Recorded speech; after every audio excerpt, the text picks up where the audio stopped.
Continuous schedule is great because it allows learning to take place rapidly, but it also can lead to extinction pretty quick too. Okay? Then we talked about partial schedules of reinforcement. And we said here's where the reinforcement occurs sometimes, and these are more resistant to extinction. And we went through 4 different types, with the variable ones being even more resistant than the fixed ones that we covered. And then moved down, we talked a little bit about cognitive learning. And this is a type of learning that involves higher mental processes, things like attention, memory, perception, language, judgment, problem solving. And we started talking about different types, and I think the one that we talked about a little bit was discovery learning, how you learn through understanding, okay? And how you need all these mental processes to learn things like math and computers, science, and those kind of things. Hey, is that where we left off from? Yes. That's right. Okay, good.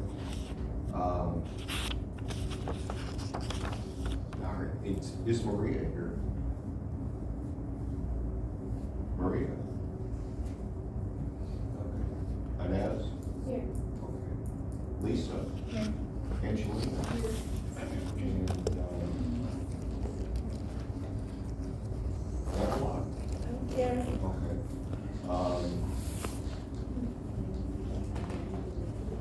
Isaiah? Here. Oksana? Here. And, Kat? Here. Fatima? Here. And, Roxana? Here. Kevin, you're here, right? Yeah. Kevin and Kevin, okay. And Ariane? Is Ariane here?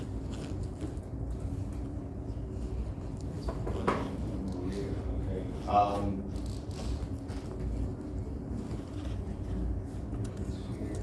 Jacqueline? Jacqueline? Monica? Juliana? Pardon? Is Juliana here? Okay. Did everybody come in while I was doing No. it? Okay, just know what this is. All right.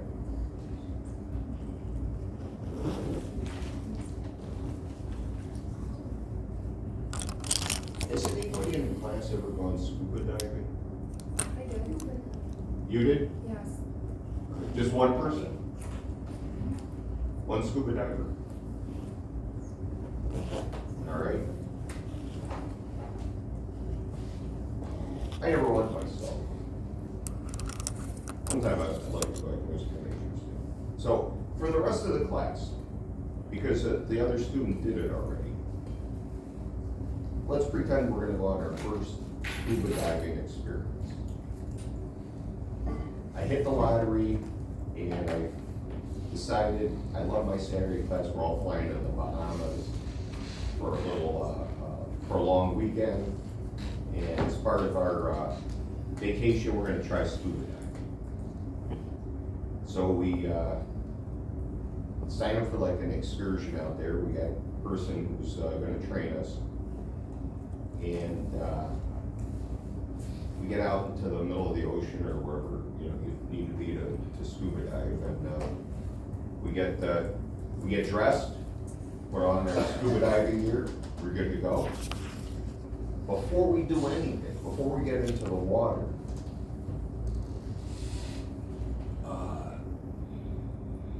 the instructor, one of their friends shows up in another boat.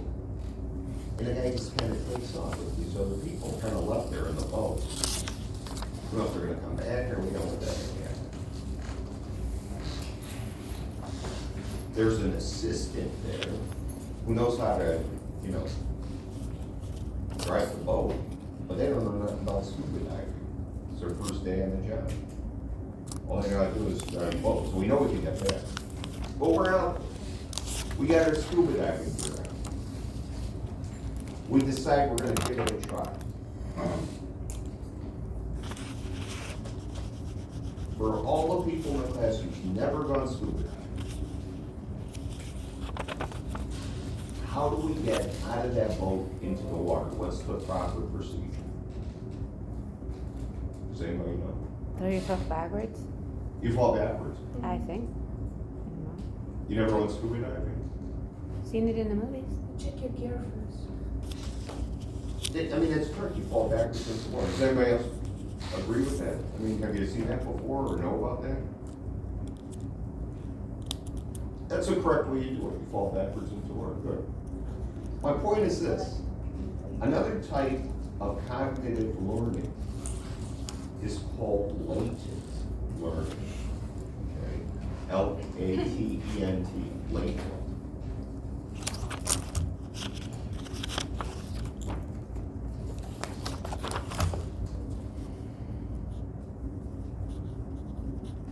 The word latent, it means hidden, like hidden away.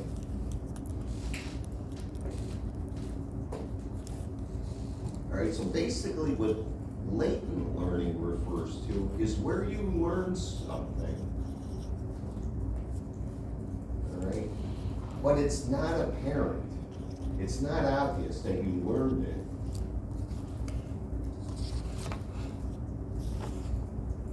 Until the opportunity presents itself where you need to use it.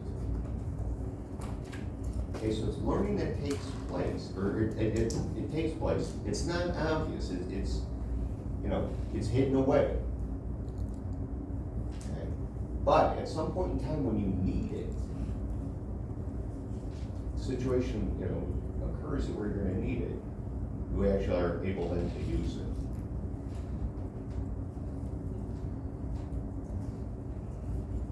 This is something that happens in humans all the time. There's stuff we know, tons of information. But if you ask a person about it, it's like, about scuba diving? Nah, not really. But if you're put in a situation, it's like, oh, wait a minute, okay, I know how to do this. I've seen this before. That's the type of hidden or latent learning. And I think your book talks about how this occurs also in animals. There was a guy, a researcher named Tolman, T as in Tom, O-L-E-M-A-N, Tolman. And I don't remember if this experiment's discussed in your book, but I thought it was a really good experiment that demonstrates this hidden or latent learning, how it takes place. How it's learning that occurs, it gets hidden away until you need it, and once the opportunity presents itself, then you use it. All right, he had two groups of rats. Called Group A and Group B. One at a time, he put those rats in a maze. You guys have all seen those mazes that rats run through or whatever. And for Group A, in the middle of the maze was some food or a piece of cheese or something. So the rat is put in the maze for the very first time in Group A.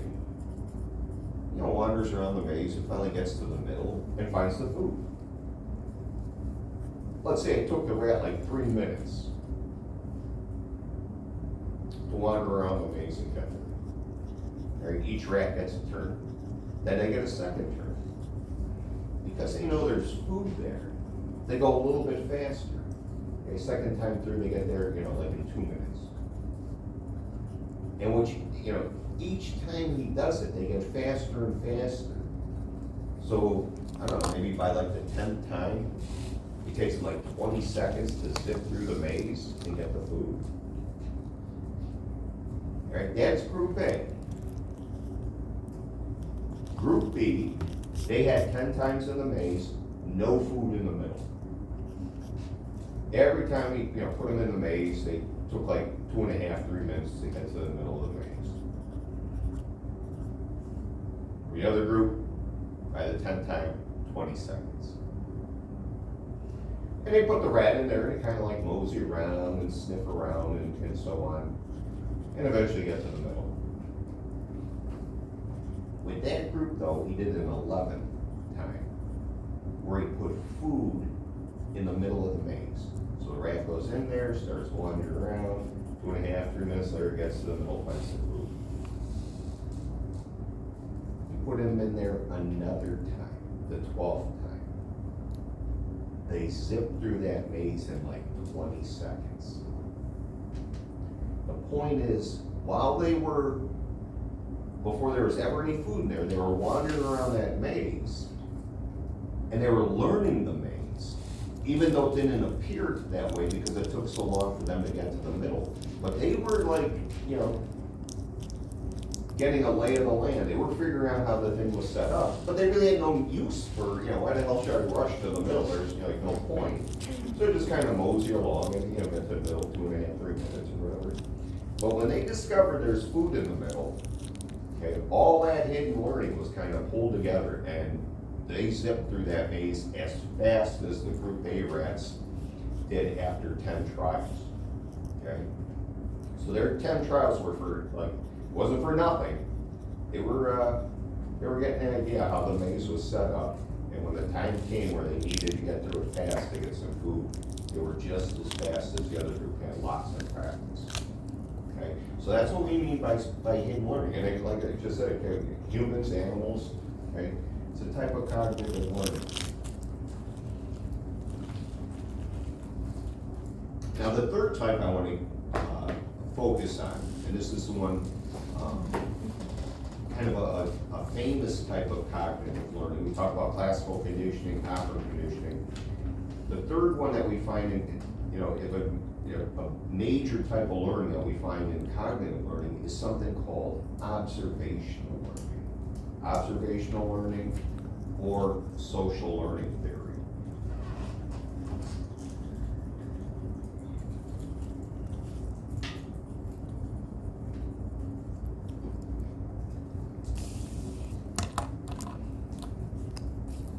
Observational learning was first described by a psychologist by the name of Albert Bandura. Albert Bandura. B as in boy, A-N, D as in dog. I think it's U-R-A. Albert Bandura. And he did a series of experiments. I think it was around like 1960 or so, or late 50s, I can't remember, but it was a while back, it was around that time. And he did a number of experiments with children, okay, using this observational learning, and he used a toy called a Bobo doll. A Bobo doll. You guys know what a Bobo doll is? Do you ever see one of those like inflated clowns with a sandbag at the bottom, and if you hit it, the clown keeps bouncing back up? Yeah. Okay. That's what a Bobo doll is. So that's what he used. And he was showing that learning can take place just by watching, just by observing. And you don't need to reinforce it, you don't need to explain it, you don't need, to form some sort of association. You can learn a ton by just observing, listening, watching, whatever. So I demonstrated it with this experiment using the Bobo doll. All right? And so in one of the experiments, he had 4 groups of children. And one group of children, they came in, they were brought into a classroom like this, they were sat down, and nobody said nothing to them, they were just said, sit down, and while they were sitting there, there was an adult in the front of the room that started beating the crap out of a Bobo doll. A group of kids left. Another group of kids watched a video or a movie at that time of an adult beating up a Bobo doll. The third group of kids watched a cartoon of an adult beating up a Bobo doll. The fourth group was the control group. I forgot what they did with them. I think they were in a room with a Bobo doll, and I don't know, the adult was washing or something. I can't remember. They're the control group. All right, so one at a time. Bandura takes these kids, puts them in a room by themselves. Okay. The only thing in the room is a Bobo doll, and then he had a kind of a cool toy for the time. You go back to 1960 or something. It's like one of those, I don't know if you guys ever seen them, one of those like trains where you have the remote control, and the thing can kind of go up a mountain through a tunnel and go through the top. You know, you could sound the horn, you could turn the lights on and off, you could go backwards and stuff like that. We had that toy on the cart. So the kids in the room by themselves, and they have this toy on the cart, the both adults off to the side there, and the kids playing with the, the toy or whatever. Then all of a sudden, Bandura, or one of his assistants, just walks in the room, says nothing to the child, and just takes the cart out with the toy on it. Closes the door. The kids left in the room with the Bobo doll. Guess what those kids started to do to the Bobo doll? Beat the snot out of it. Just beat the crap out of it.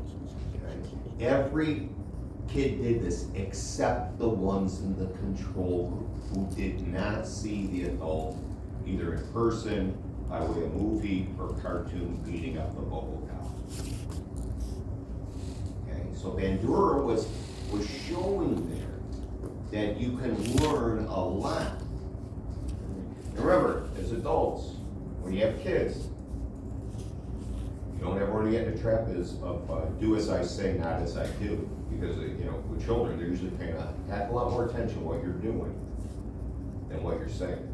Okay? And that was the case here. Nobody said none of these kids. They just watched and more or less sort of imitated the behavior. All right, so over the decades, Bandura did all kinds of studies with this observational learning. And he develop some basic principles. Like if you're going to use observational learning, this is how it best works, okay? So, when it comes to observational learning, you're going to need a model, somebody to demonstrate. In this case, it was the adult using the Bobo doll. And you're going to need a learner, okay? Somebody to observe the behaviors to be learned. In this case, it was the kids watching the adult being with the Bobo doll. Okay, so those are the two components, model and learner. Somebody to demonstrate, somebody to actually learn, observe and learn. Now, if you're going to use a model, all right, there are three things you got to keep in mind. All right, one thing, you need your model, your demonstrator, to be attractive. They have to be attractive. Doesn't have to be physically attractive, but you want them to have some sort of desirable trait.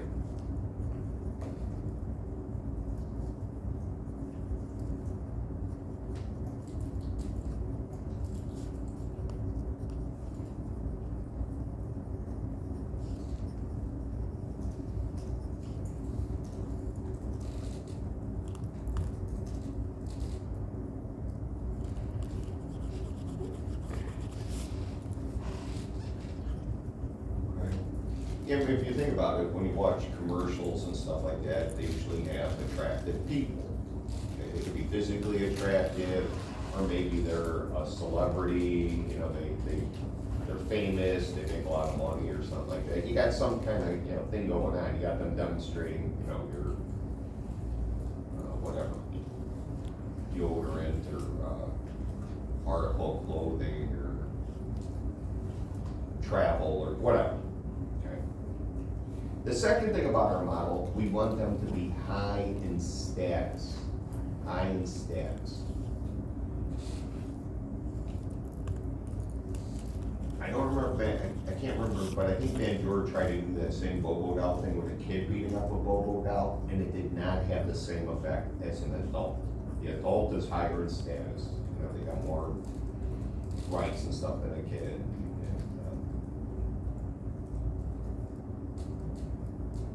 So high in status. So your model attractive, high in status.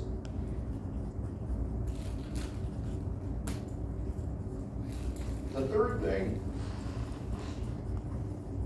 is that depending upon what you're trying to teach, you either want that model reinforced or punished for their behavior.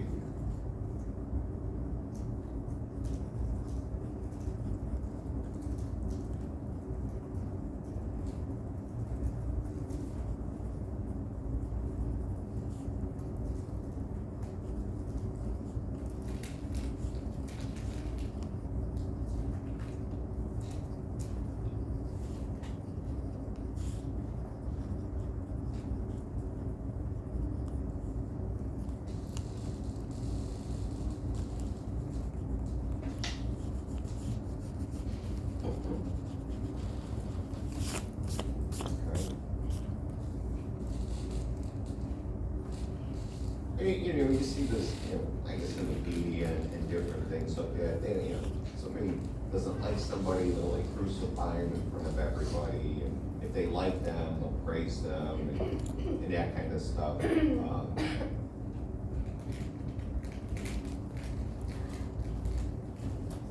I'm thinking of like a good example of a model, like out as like celebrities, is probably like Taylor Swift. You know, I've never seen what she looks like, but, you know, I guess she's attractive. She's high in status, you know, famous, has all these like hit songs and you know, she almost makes as much money as I do as a part-time instructor at Tri-C. And then, you know, all I've ever heard about her is like positive things or something like that. You know, I've never, I mean, I imagine they're out there 500. I'm just passively just, you know, a lot of people have praise for her. So, so she always, you know, if you're gonna start that online business, okay, you want her to be your spokesperson, okay? That's gonna be your goal, okay? Because that's somebody that, like I said, fits all the, you check all the boxes with somebody like that.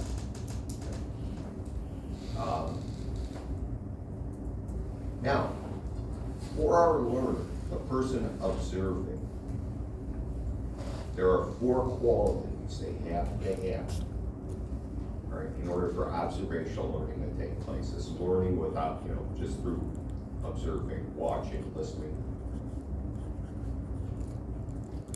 Number 1, the person has to be able to pay attention.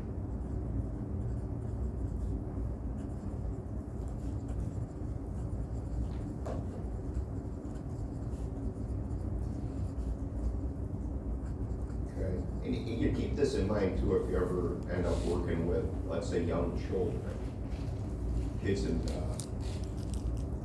like preschool or something, like 3 or 4-year-old. All right.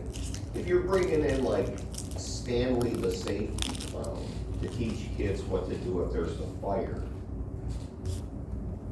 all right, and you want them to pay attention for their own safety, but if Stanley the safety clown comes in with a huge light up nose, okay, that flashes on and off, you know, what are those 3 and 4-year-olds going to be focusing on? The instructions or that, you know, that nose? Probably, you know, be distracted by that nose and won't be able to pay attention. So whatever you're teaching, you have to make sure that the person's going to be able to pay attention. All right. The second thing is, you've got to make sure that they can form a mental representation. Form a mental representation. Right? In other words, they gotta remember it.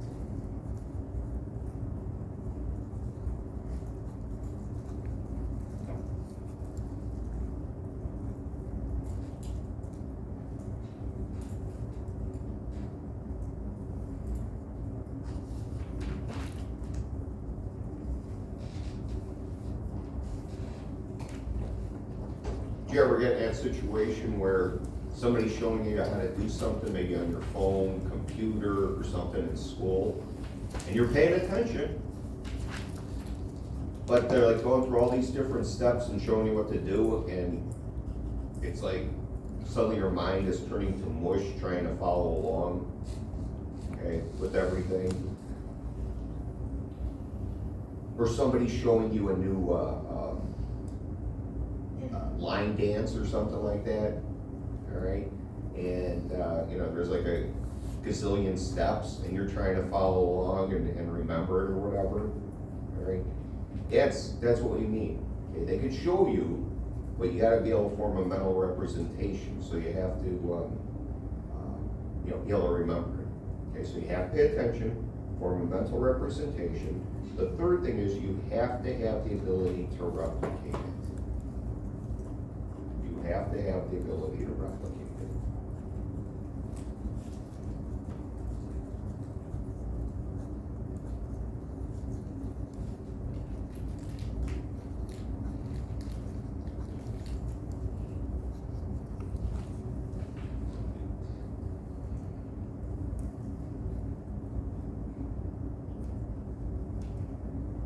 Think about, I think we're talking about in chapter 2. Remember I said that children cannot be potty trained or toilet trained until that myelin is laid down to make the connections between their bladder and their bowels up to their brain and back down, because it's just the information goes so slow that they already, you know, have an accident or whatever before they even realize that they need to go.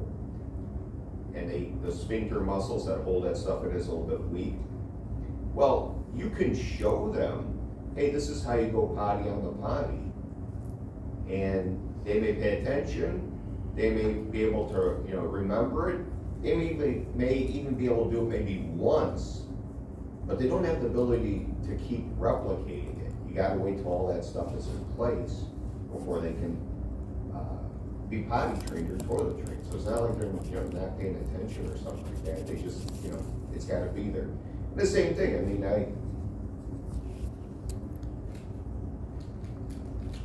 I remember going ice skating one time.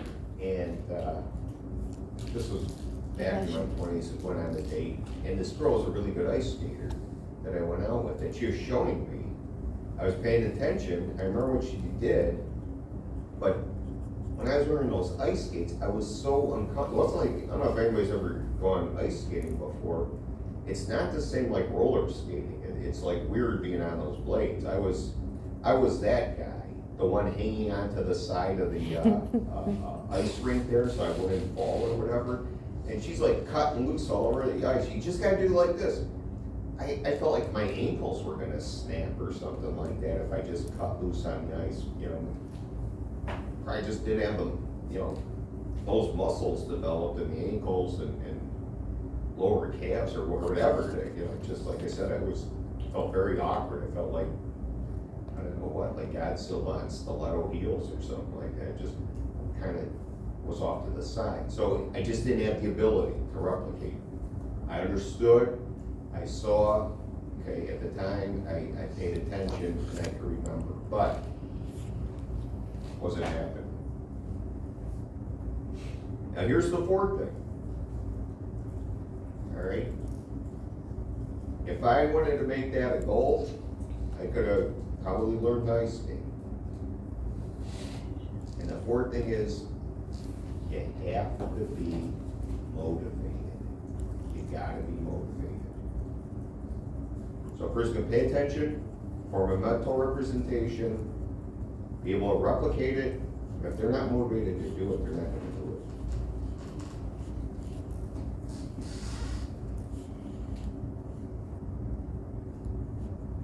Okay, there are some people who maybe aren't good at stuff and they see it and they wanna do it and they put the effort into it, and you know, by golly, the other three things fall into place and they're suddenly able to do it.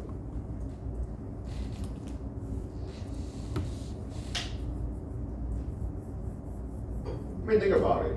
You know, if you're motivated to do something, what do? You know, like nowadays, most people watch what, like YouTube videos and different videos on TikTok or something like that, so they can learn how to do it. You're using observational learning. Okay, you're paying attention. You're forming a mental representation. You know, if you don't have it, you're getting those abilities to replicate it, and you're motivated, because you're watching, all these different videos, and, maybe how to make something, or play a musical instrument, or, whatever it is. Become a badminton star, whatever your motivation is, so that's very important in terms of, observational learning, okay? So it's very powerful learning that we use all the time. And we use all those higher mental processes that I talked about, like being able to pay attention, perception, memory, decision-making, language, if it's, something you're reading or listening to, or somebody's explaining to you. So that's all I'm gonna say about chapter 5. Does anybody have any questions?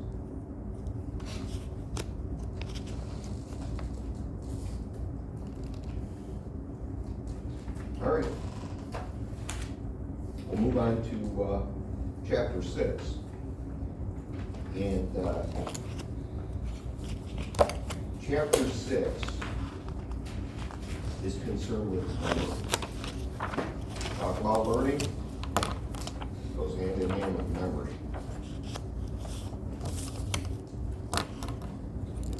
Memory is a higher mental process. It's a higher mental process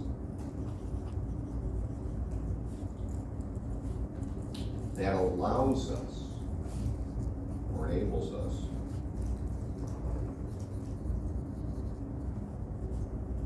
to acquire, retain, and retrieve information. It's a higher mental process that allows us to acquire, retain, retrieve information.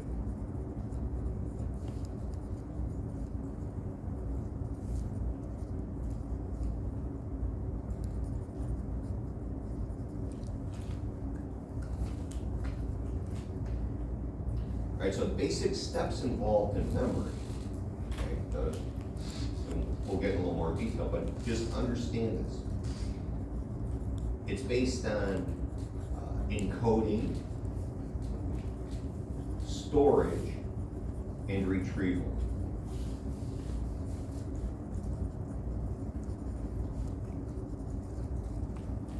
Encoding, storage, and retrieval. It's like your phone, all right? You get somebody's phone number, all right? You put it into your phone. That's encoding. If you're gonna make them a contact or whatever. Then you store it. And when you need it, you retrieve it. Okay? So a lot of the stuff that you do now with your phone, computers, is based on how humans process information. And in turn, a lot of the stuff that we're doing on computers and so forth, it's used to sort of model, okay, and give feedback in terms of how our memory works, how we process information, that kind of stuff. That's where like that whole artificial intelligence stuff comes from. Okay? From them, for years putting all this stuff together in terms of how we process information, and then now using computers to do it rapidly. And I like artificial intelligence. I think it's interesting. I think it's helpful. But I think it has its place. If you're like some kind of geneticist and you have all these different DNA codes, and you can pump it into AI, and it could give you other possible combinations that, if it's like, let's say cancer, and it's like, all right, these are different mutations of cells that cause cancer. What are other possibilities we should look out for? AI could, possibly give you different combos, but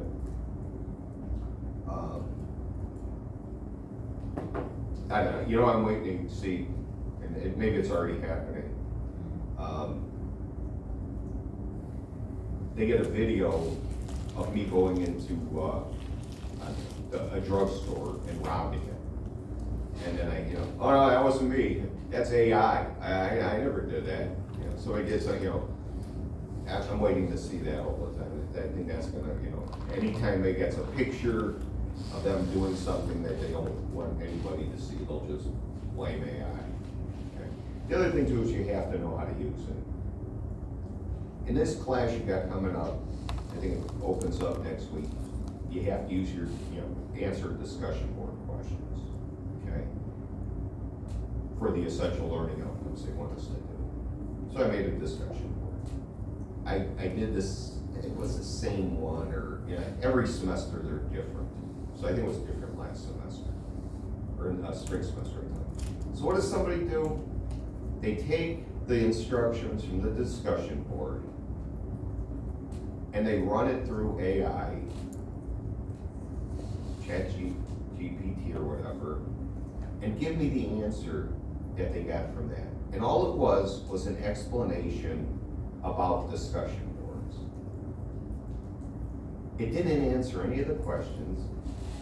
It didn't do anything. It just told me all about this guy. It's fascinating stuff, but it's not the right answer.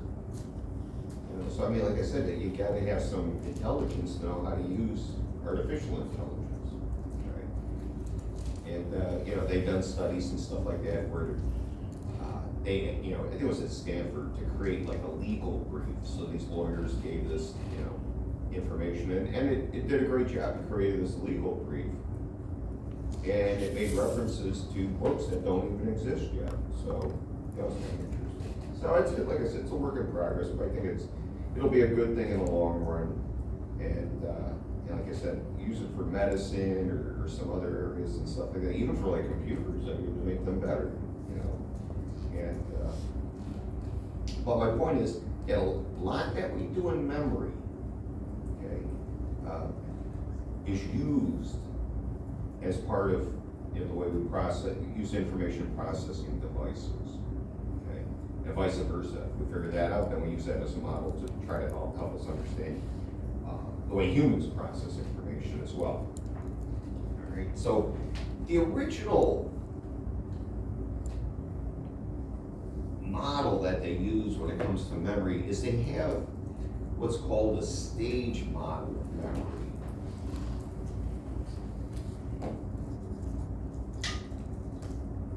And this was proposed, and it was Atkins and Shiffrin were the two researchers. I believe those were the people who proposed this.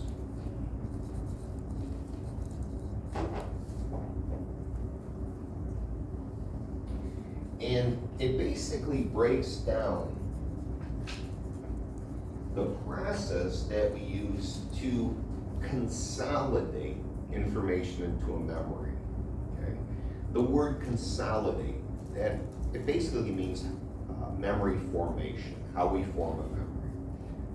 Consolidate is C-O-N, then the word solid, S-O-L-I-D, then A-T-I-O-N, consolidation. That's memory formation. So this stage model kind of maps it out or explains it. And they've come up with models since, I think this was maybe in the 60s they came up with this. But it's like, the one that always pops up in psychology when you're talking about memory. So let's go over this. All right, the way it works like this is, let's say we have some type of information here. You're learning stuff out of your psychology book or whatever. All right, little arrow. All right, the first place information is gonna go, the first stage that it gets into, is what's called sensory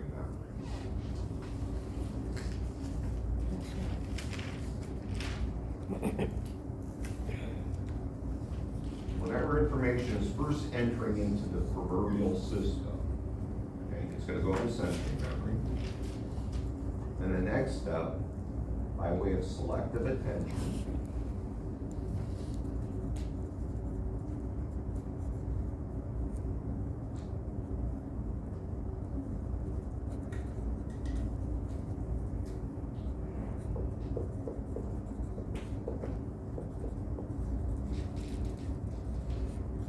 it's going to go into what we call short-term memory.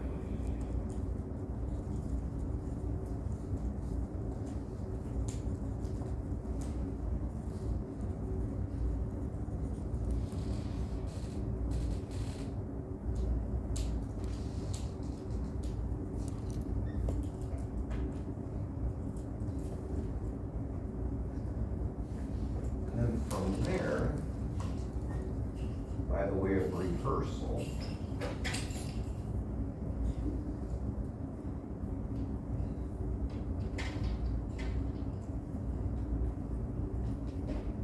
and with the help of your hippocampus,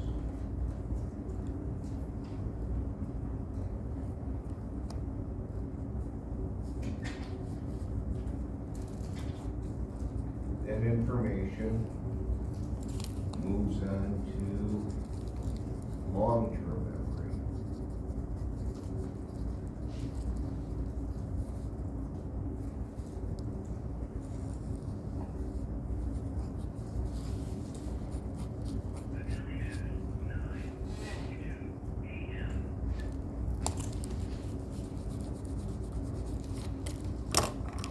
All right, so let's break this down. All right, sensory memory, or sometimes called sensory register. So if you see those, they're talking about the same thing. All right, so information's going in.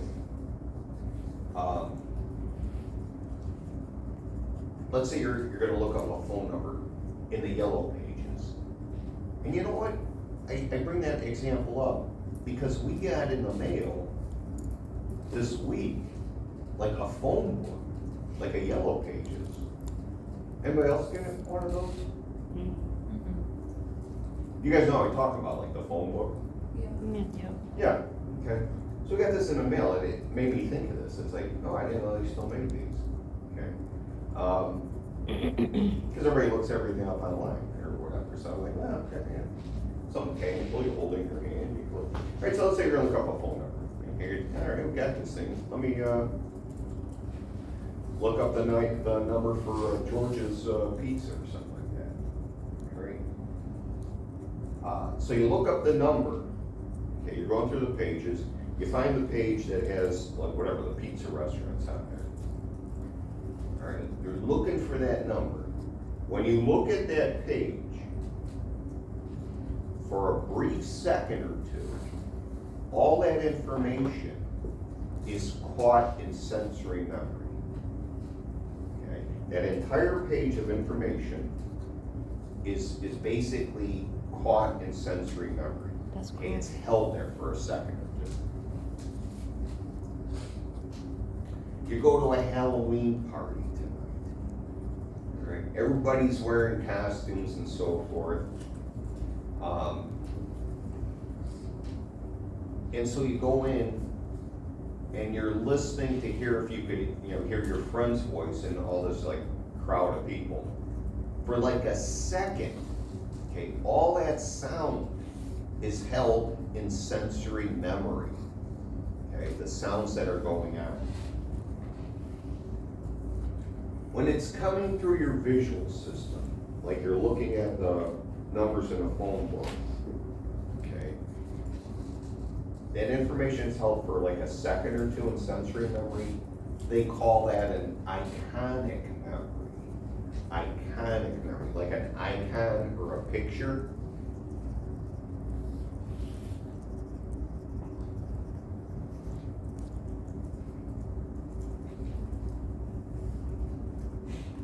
When you walked into that party and you heard all those sounds at one time, all right, that information that got into your sensory memory for a second or two, all right, they call that an echoic memory, like an echo, echoic memory.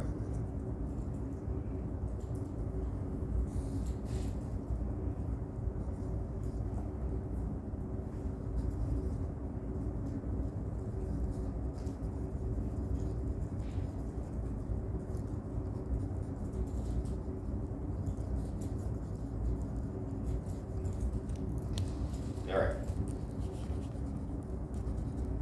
Now what happens is that information, by way of selective attention, is moved down into short-term memory. What's selective attention? It's pretty much a voluntary refocusing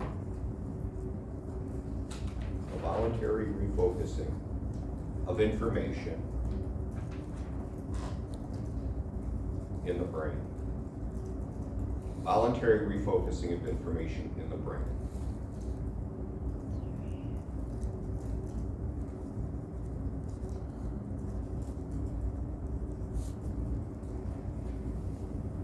Sensory memory, you're looking at that page in the phone book.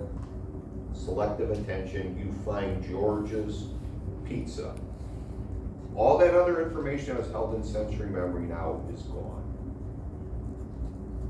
You walk into that party, you're hearing all that information at echoic memory, then you hear your friend's voice, all that other information is gone, okay? Because of selective attention, you've moved the important information on, everything else is lost. Maybe you went to the Cavs game last night. Okay, I think it was their home opener. And you go to the stadium, or to the field house, the Rocket Mortgage field house, and your friend says that they're gonna be at the game. And they said they're gonna be sitting in, let's say, section 237, okay? So you wanna, maybe go and say hello or something like that. And so you go out into the main part of the arena, and you look up at that section 287, or 237, whatever.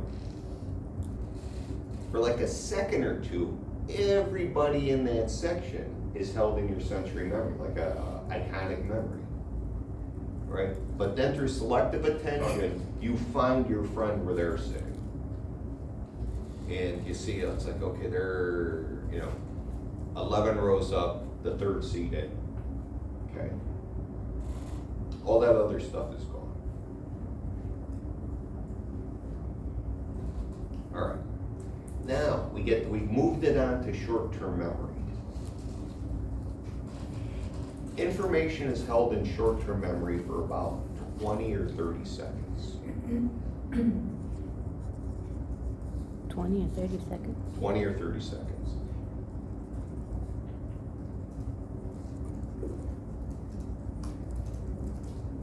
Information in short-term memory can be lost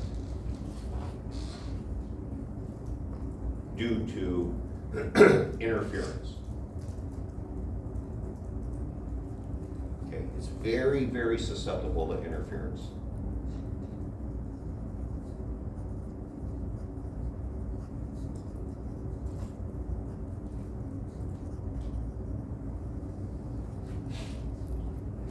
Interference means that some other source of information, disrupts the information that is held in short-term memory.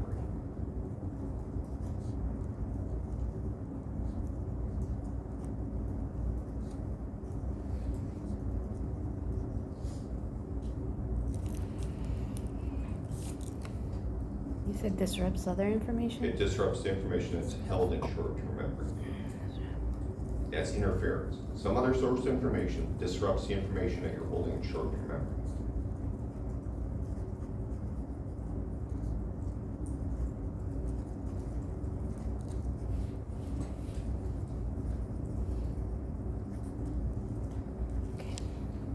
This is what I mean.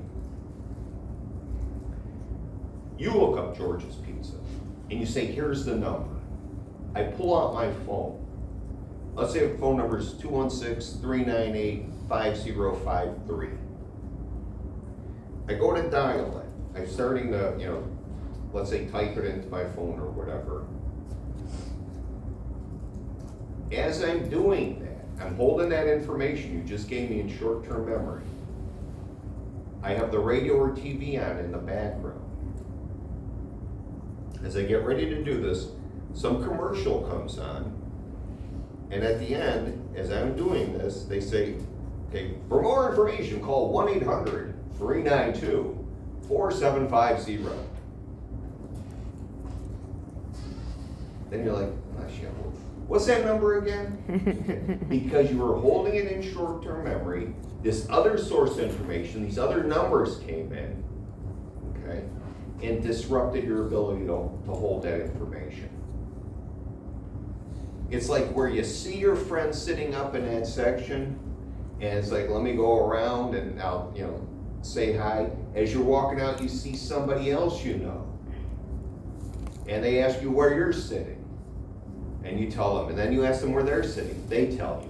You start walking, and it's like, wait a minute, where were they sitting again? And you have to go all the way back out there and take a look, because you were holding it in short-term memory. You're trying to hold it long enough just to get from point A to point B. And it gets lost.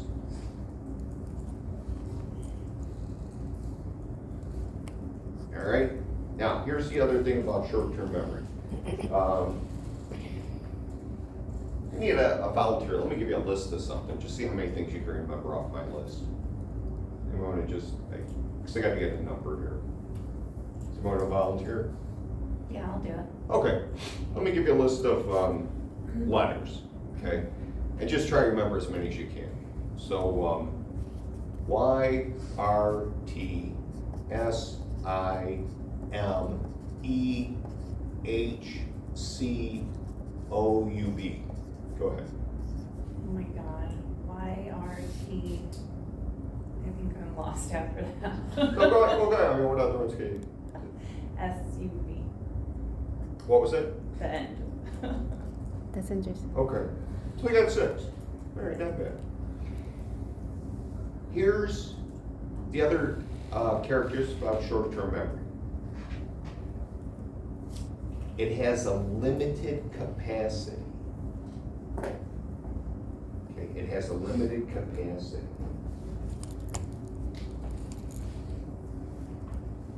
On average, people can hold 7 pieces of information in short-term memory. She got 6. Okay? There's other factors, the fact that she's doing this in front of a group of people and stuff like that, called out, she volunteered and stuff like that, but, it's different. But so she's in the ballpark. The formula is this. Most people can remember 7 plus or minus 2 bits of information in short-term memory.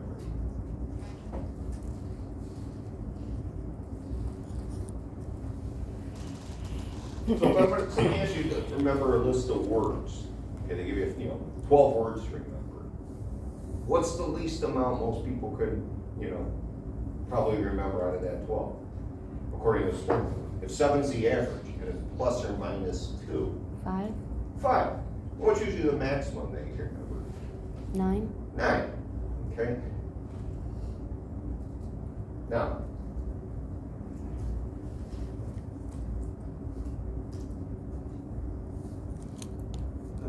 the letters I gave her were Y, R, T, S, I, M, E, H, C, O. I substituted the I put a U in there instead of an I because I used it already, and a B. Okay. I took the word biochemistry and I gave it to her backwards, and I substituted the second I out of there so we wouldn't have it twice. Okay. I wasn't being a smart guy, but I'm showing you one other thing to remember. If you could only hold 7 plus or minus 2 bits of information in short-term memory, what I just showed up here was something called chunking. Chunking. Okay? If you take the information and you group it into like categories, you're able to squeeze more information than into short-term memory.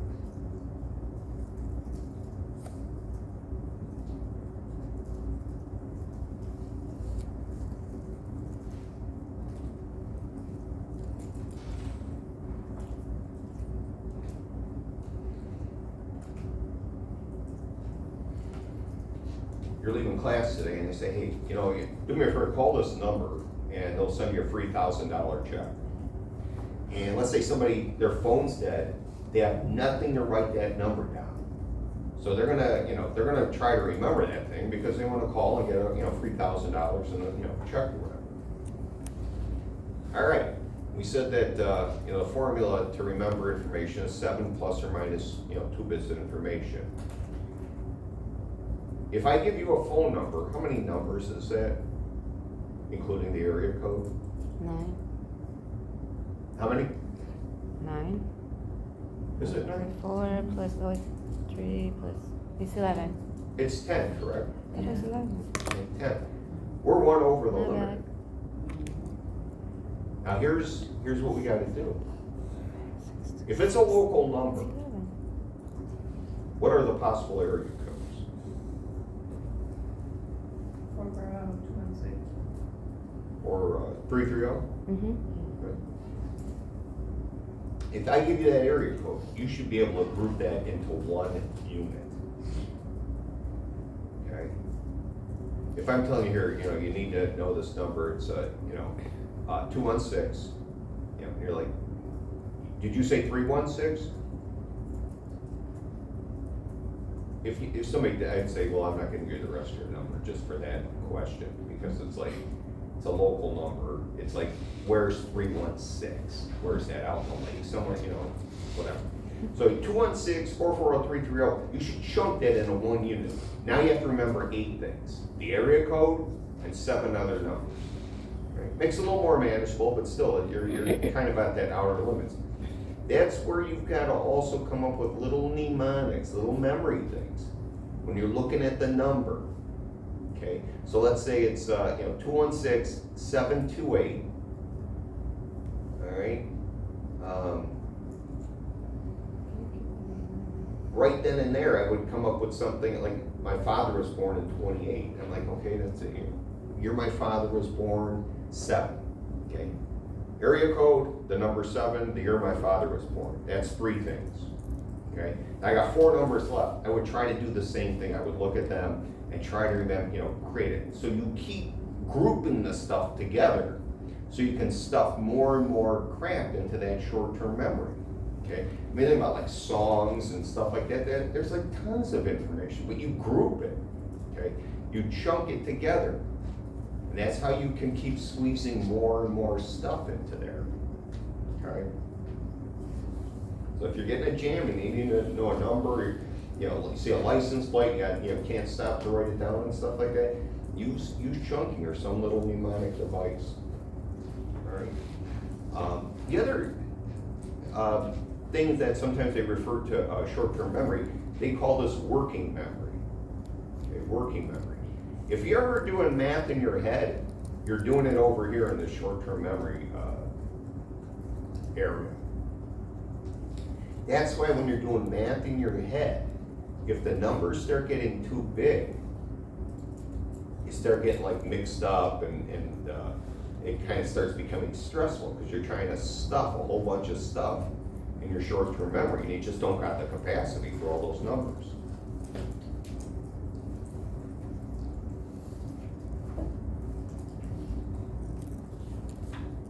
All right, so we got this stuff now into short-term memory. Now we got to move it on into long-term memory. Now, 2 things I want you to know about long-term memory.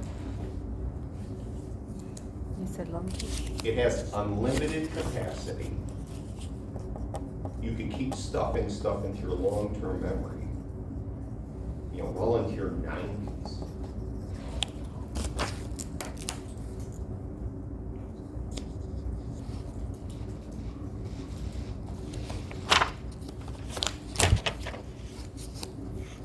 The second thing is, if you get into long-term memory, it can stay there pretty much forever. If you move it on into long-term memory, it can stay there forever.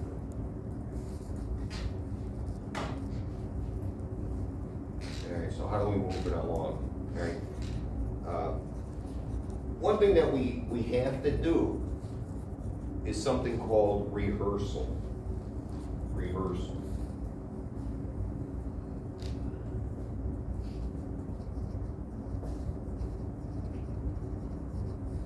What's another word for rehearsal that begins with the letter P? Practice. Practice. Okay.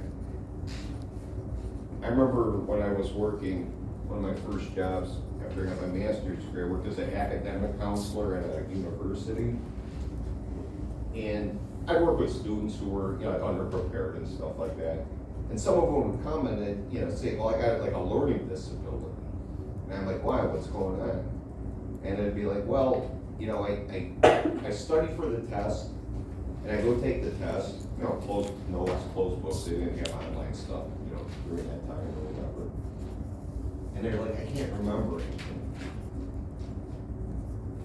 And so I would ask, it's like, well, how many times you read your notes, how many times you read the information in the chapter? Once. It's like, once? All right, you don't have a learning disability. You're what we call normal. Okay? There's no way you're gonna remember all that stuff just by going through it one time. Okay? Some people can. I mean, there's some people who they're intelligent, or the way they process the information and stuff like that. I mean, I'm not saying everybody, but in general, the average person, if you're gonna prepare for an exam, you gotta go over it and over it and over it. Okay, you gotta rehearse it, you gotta move it on. If there is an important number, something you need to know, you keep practicing it in your head. Okay? You keep going over it, you write it down, you get muscle memory attached to it, you put it into your long-term memory. So you've got to have practice, okay, in order to master something or truly get it into long-term memory. Okay? The other thing that you need in order to move things on into long-term memory is a part of your brain called the hippocampus. Hippo, campus, the hippocampus.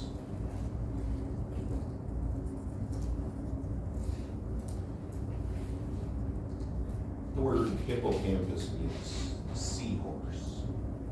I guess it's supposed to be shaped like a seahorse.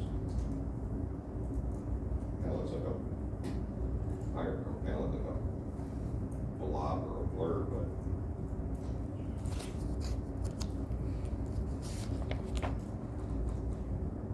this is a structure that's located, one in your left temporal lobe and one in your right temporal lobe.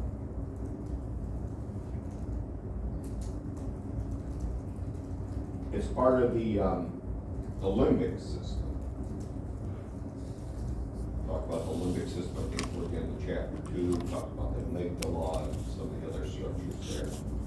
Or if you stimulate the amygdala, you can get aggressive attack type behaviors. If you destroy it, you could take a predator and pretty much turn it into a very tame animal. Well, another structure in there is the hippocampus.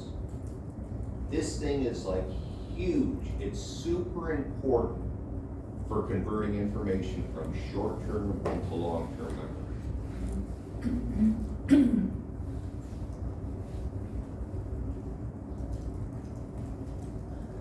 right, how do we know that? Well, it goes back to a study that was done, or kind of like an experimental surgery that was done. There was a gentleman named Henry Martin, and they always gave his initials HM, the HM study. He was a gentleman back in the 1950s that had severe epilepsy. He would have sometimes up to 100 seizures a day, and they could not control the medication. All right, it started on one side of his brain and crossed over, to the other side, and they were, pretty severe, and it could kill him. I mean, like I said, seizures are just a bunch of neurons randomly having action potentials at the same time. And so this guy would be getting these seizures. So he went to, I believe it was Montreal, and they did brain surgery. And they probed his brain, they went over and, they figured out where the seizures were occurring. And they seemed to be both initiated in the temporal lobes. So they did surgery, they destroyed a little bit of tissue in the right temporal lobe, and they destroyed a little bit of tissue in the left temporal lobe. And I believe they got the seizures under control. But in the process, they destroyed the hippocampus on the right side and the hippocampus on the left side. Mm. When the guy recovered, he was unable to form any new long-term memories. He lived in a nursing home because he couldn't go anywhere. Because once it started out where he was going, he would get lost because he couldn't remember where he was going.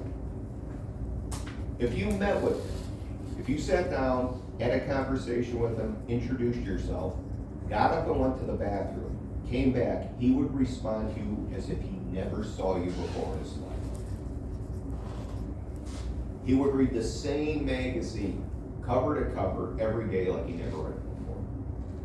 Every time he heard about his uncle's passing, he would start to grieve and become upset, like he never heard of it before.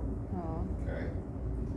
So they knew that never to do that surgery. And I think if they do surgery, they maybe destroy a section of the one side and then they try to use medication and treat on the other side. But after that surgery, they stopped, and they did a lot of research with him. It's kind of interesting, the people who did the research, the one guy's last name was Scoville, and the other lady who did the research, her name is Brenda Milner and Scoville. They did all these studies with HM, and after that happened, so they could learn as much as possible. And the one lady, Brenda Milner, she's still alive, and she's 106 years old. Wow. And I believe she still teaches part-time in Canada. I can't remember if it's Concordia or Miguel or something like that, but I'm pretty sure. I looked a couple years ago, she was still teaching part-time. And I looked in my Wednesday night class, we were talking about this, and I looked up to see if she was still alive, and it said, yeah, she's 106 years old, so. 106, still working. Can't say anything bad about her, so it was pretty impressive. And as a voc rehab counselor, I've worked with people too where, they've had brain injuries. I had one guy, very similar injury, had I believe it was a stroke or something like that, and had a job as a maintenance person at a building, and he got the job, and he never disclosed he had a disability. He didn't want them to know he was disabled. It was this memory impairment. Maybe not as bad as HM's, but it was still pretty bad. And so every night he would come home and he would write down on index cards everything he learned at the job that day, and then he would go the next day. The problem was the job was different every day. Okay? One day it might be, setting up a room and putting up dividers and stuff like that. The next day it might be doing some kind of maintenance. So he's having a hard time, and came to us, and we tried to intervene with the employer, but by that time, things have gone so south that it was not really salvageable. So I ended up getting a different job or something like that. And then we, disclosed that at the beginning, and the employer knew when we were able to bring a coach and come up with different strategies to try to, help out. And then another guy, I remember, the guy was a banker. And I think he was working on his master's degree, either MBA or in finance or something like that. Really, brilliant guy. He was in a car accident and, experienced what they call anoxia, where he lost oxygen to his brain, and it destroyed like the hippocampus, like HM. And the tough part with this guy, he had the memory loss, he couldn't form the new memories. On top of that, he lacked the insight that he couldn't remember. Okay, remember the other guy would run home and put all this stuff on index cards? This guy, if you told him to write it down or put it in your phone or whatever, so he could remember it, he would roll his eyes at you, like, what are you, insane? Like, I'm gonna forget this? And he would. Okay, that was the hard part. Okay, so it was like two different levels. One, not being able to remember, and two, not being able to realize, have the insight that you're not gonna remember this stuff. Okay? That's cool. So, like I said, these are, people have ended up with some type of damage to the hippocampus or the connections to it and so forth. So, very important into getting into long-term memory. So once you get in there, unlimited capacity, and it can stay there forever. Now, there's 3 types of long-term memory.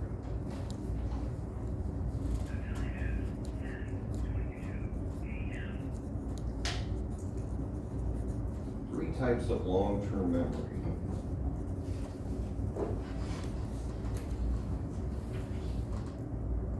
One type is called semantic. S-E-M-A-N-T-I-C. Semantic.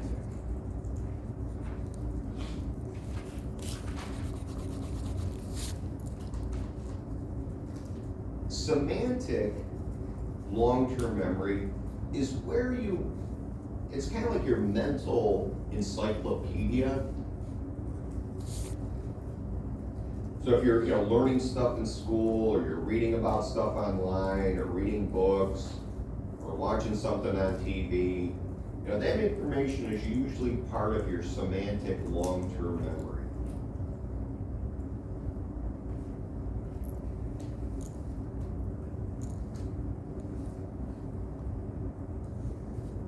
The second type of long-term memory is called episodic. Episodic. E-P-I, like an episode, E-P-I-S-O-D-I-C. Episodic.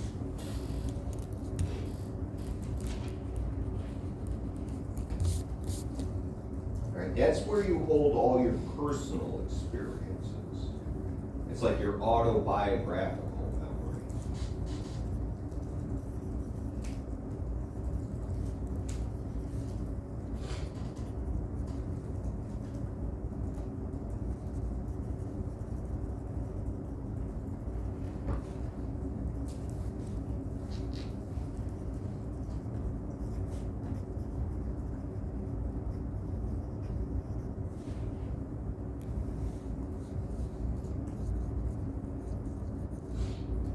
The third type is called procedural. Procedural long-term memory.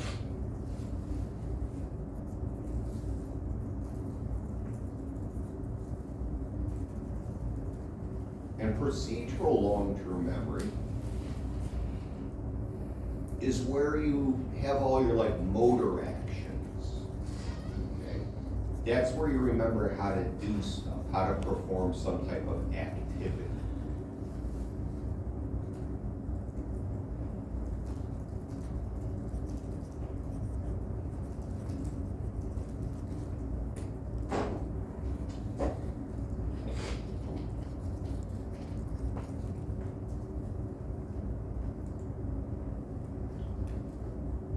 Halloween's coming up.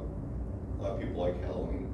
Did anybody go to a Halloween party or for Halloween last year dressed up in a costume? Anybody? Or got dressed up on Halloween itself, or like I said, went to a party and you're dressed like something? Okay. So in Belgium, were you dressed up like last year? Dressed up like a skeleton. Pardon me? I dressed up like a skeleton. Okay. Now, that memory, is that episodic, semantic, or procedural? Episodic. Episodic. Good. Knowing that 7 times 6 equals 42. Semantic. Semantic. Maybe in a couple of months, or maybe El Nino or somebody will come along, we don't have to worry about it. Remembering how to start the snow blower. Is that semantic, episodic, or procedural? Some motor action. Procedural. Procedural.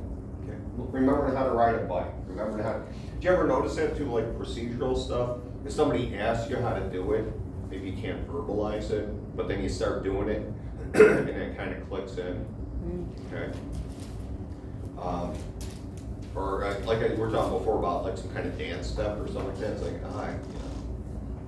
I can't remember, the music comes on and suddenly, you kind of kick in, you're able to do it. So we have these different types of long-term memories. And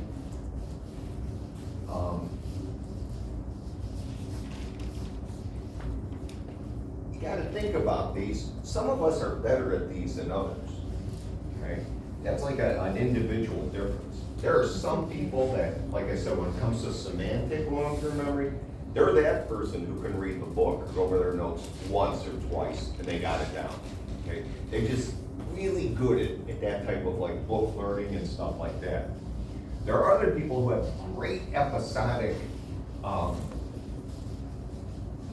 long-term memories, okay? Where it's like, yeah, last year I don't think I dressed up like anything for Halloween. And they dive in, it's like, yes, you did. You dressed up like, whatever, blah, blah, blah. You wore this costume. Remember last Halloween, it's kind of warm out, it was like 68 degrees. And I wore my blah, blah, blah. And they pull up this like picture of what happened. Okay, they got great like episodic memories.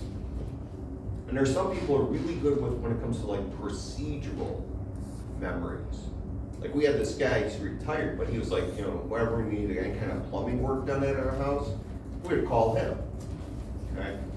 He was one of these guys who was like in business since like 1980, never advertised, no 1-800 numbers. He was just good and word got out. It's like you talk to them, who do you get for your, they would, here's Frank's number, call him.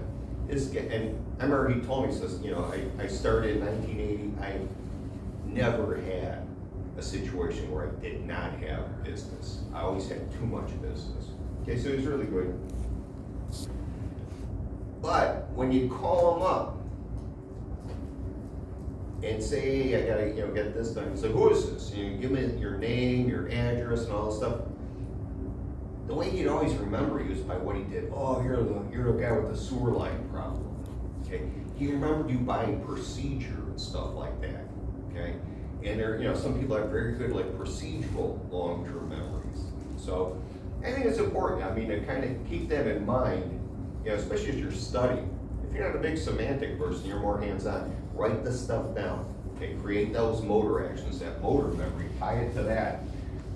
Or use your episodic and stuff like that. These different types of long-term memories. And like I said, everybody's different. And it's good to kind of figure out what your strengths are. Now, one thing I wanted to go over here is how we store information in long-term memory. And probably the first model that was ever proposed was the network model of memory. The network model of memory. They don't have this in your book, and all the time, I don't think they have it in their book.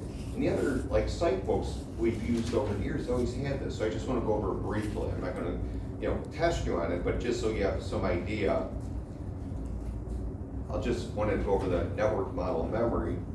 It was, I think, proposed by Collins and Quillian, I think in 1969 they came up with this. And they said basically this: you got your memories usually organized in like a pyramid or a hierarchy.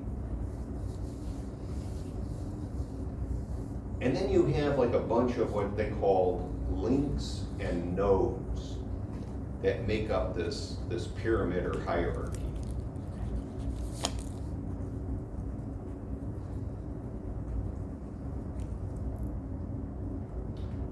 So let me give you an example before I give it, describe it. I'm going to ask you guys two questions. The answer is either going to be yes or no. Your job is to try to answer it as fast as you can. All right? Simple yes/no questions. try to answer them as fast as you can. If they're not trick questions, nothing like that, just want to see how fast you can answer. The first question. Do canaries have feathers? Yes. The second question. Do canaries have skin? No. No. They don't have skin? Where are the feathers? Oh, maybe they do.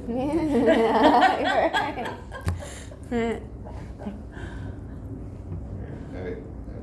It's like chickens too. I mean, they got feathers, and I don't know if you ever had to take the feathers off a chicken if you're gonna prepare it like a, fresh chicken or whatever that, you gotta Crunchy take those skin. off. Yes, so they have both. So the question is this. You guys are pretty quick, but which one do you think people answered the fastest, the first one or the second one? The second one. You think the second one they answered faster? Well, I did. You did? Okay. How about everybody else? Did everybody, what do you think, the first question or the second question? Even if you didn't say it out loud. The first. Probably the first question. Okay. We got somebody, that were pretty quick on the second one. But in general, people, it takes them less time to answer the first one than the second one. Right? And it's kind of based on what Collins and Quillian are talking about here. So when we're asking about canaries, we're talking about animals. And they say on the pyramid or hierarchy, you have all your general information, and then as you go down these links to different nodes, right, this is 1969, you guys have heard that word links before. And I'm not talking about that cat with all those spots all over it. I'm talking about the links that you see on computer and stuff like that. I mean, this, like these guys propose it. So you have these links that go to different nodes. Okay, these nodes are like specific pieces of information. So you got the general stuff on top, and as you go down the pyramid or hierarchy, it starts getting more and more specific, more and more specialized. All right. So let me map this out for you. So we have animals up on top.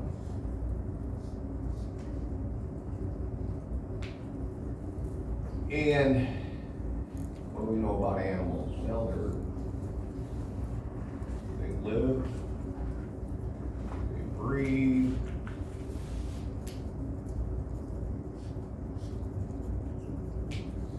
except for maybe a sloth, they move, they eat. You could go on in it, all kinds of stuff. And a lot of animals have skin. Not all of them, but now, that's general stuff. Yeah, all the stuff that if I said make a list of everything you know about animals in general, you would come up with a list like that. Okay. Now, from animal, you're gonna have these links going to different nodes. So you have them going to like a specific type of animal, let's say a fish. Okay, and then you would have the information you know about fish, okay, that they swim, they have fins, okay, gills and so forth. Then you would have maybe one going to mammals.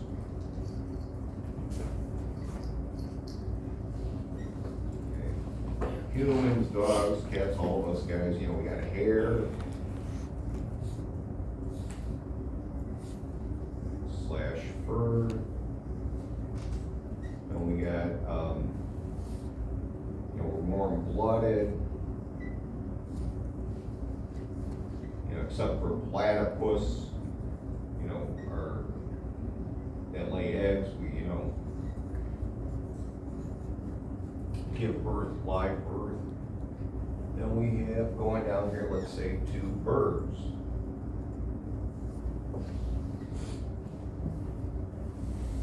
That birds fly,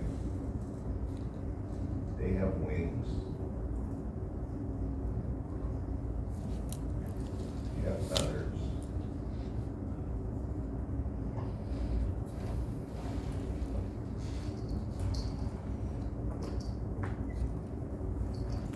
And then we get down into, we could get starting into more specific birds.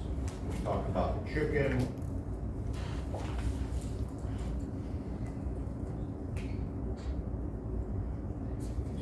We could talk about like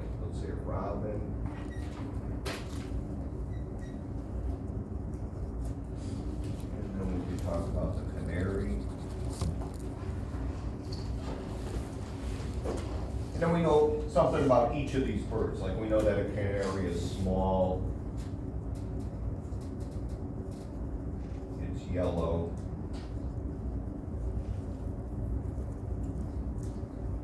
It sings. Okay. So according to that network model, the reason usually people can answer the first question faster is because when I said, do canaries have feathers? You entered into this point of the network at canaries and really just had to jump up one spot to know if you know stuff about birds. Yeah, they got feathers.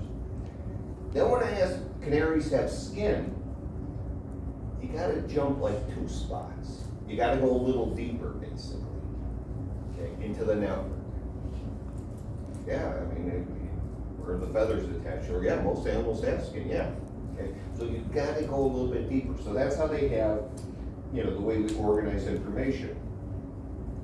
And the more you know, let's say you're kind of an expert on animals, okay, it's a lot easier than for you to learn information about animals because you have this network and you have something to attach it to in your long-term memory, okay?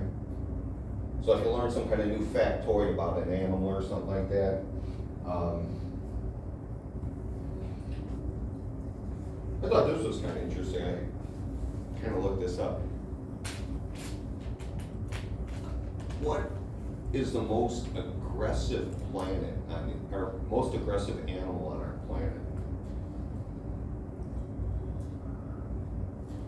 Rhino? Pardon me? Rhino? Bingo. Crocodiles. Okay. I was kind of curious, like, you know, they're even more aggressive than alligators. I was like wondering, you know, is there some kind of like an obscure animal? Like, no, it's pretty much crocodiles. And,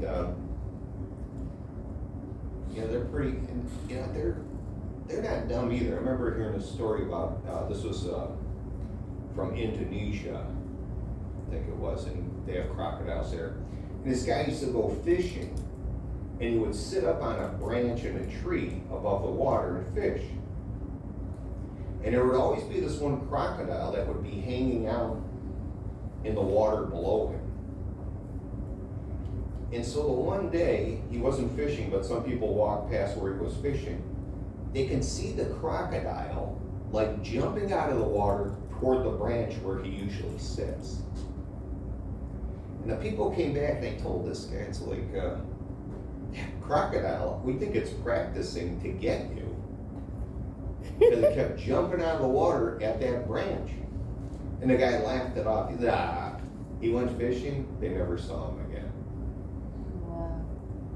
Okay? So you get something like that, weighs 300-400 pounds, it grabs your leg, you're done. Okay?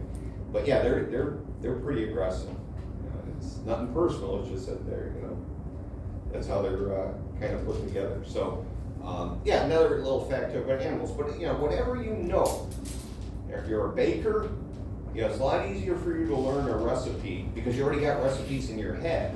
And you just remember, all I gotta do is just, you know, do this and this instead of that. Okay, it's in there. You know, or music. You know, if you know a bunch of songs, you're a musician or something like that, it's a lot easier for you to learn a new one. If it's, you know, maybe, you know, you're in country music or rock or you know, whatever, hip hop, opera, whatever. Okay, it's a lot easier for you to remember stuff because you got that network in there. It's a lot easier for you to attach. And it makes sense, you know, whatever, it could be a semantic, it could be a procedural type memory. But that was their basic proposal on how it's organized. Doesn't mean it's organized exactly that way, but I think they got the general idea. Okay. All right. It's around 10. Why don't we take a little think break? Because I want to talk about how we assess memory, and think about how, you know, in school, the different ways that in tests that you take that are used to assess memory. Think of the different types. I was surprised there's a type of assessment that in my other class, they said they never had any experience with. And I'll tell you what those when we get back. So think about the different ways that memory's tested, and then let's see, feedback. It's what, 10:35 now?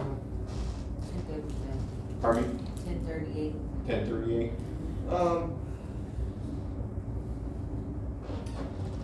Yeah, be back by like 10:02 or something, because I wanna go a little bit further into this, and then I wanna review with you guys what you need for chapters 5, 6, 7, and 8.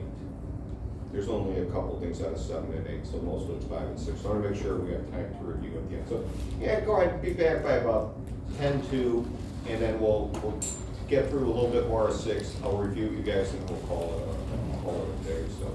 Did anybody come in late after I took attendance? Yes, I Who- did. Who was that? Ariana. All right, okay, thank you. No problem.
All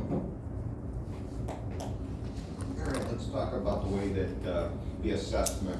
So we go through the process consolidating, forming memories. So how do you go about testing to make sure that, information was learned and remembered? So, the first way that psychologists use to assess memory is through something called recall.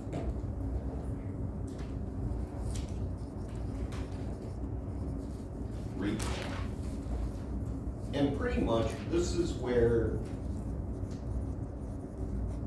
you're asked about a topic, or you're asked a question. You're asked about some sort of topic or a question, and then you're supposed to provide or generate as much information as you can, as much information as you can remember about what you were asked.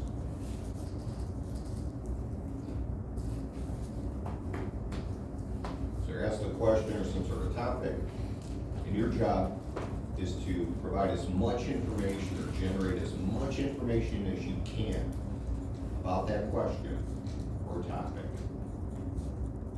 As much as you can remember.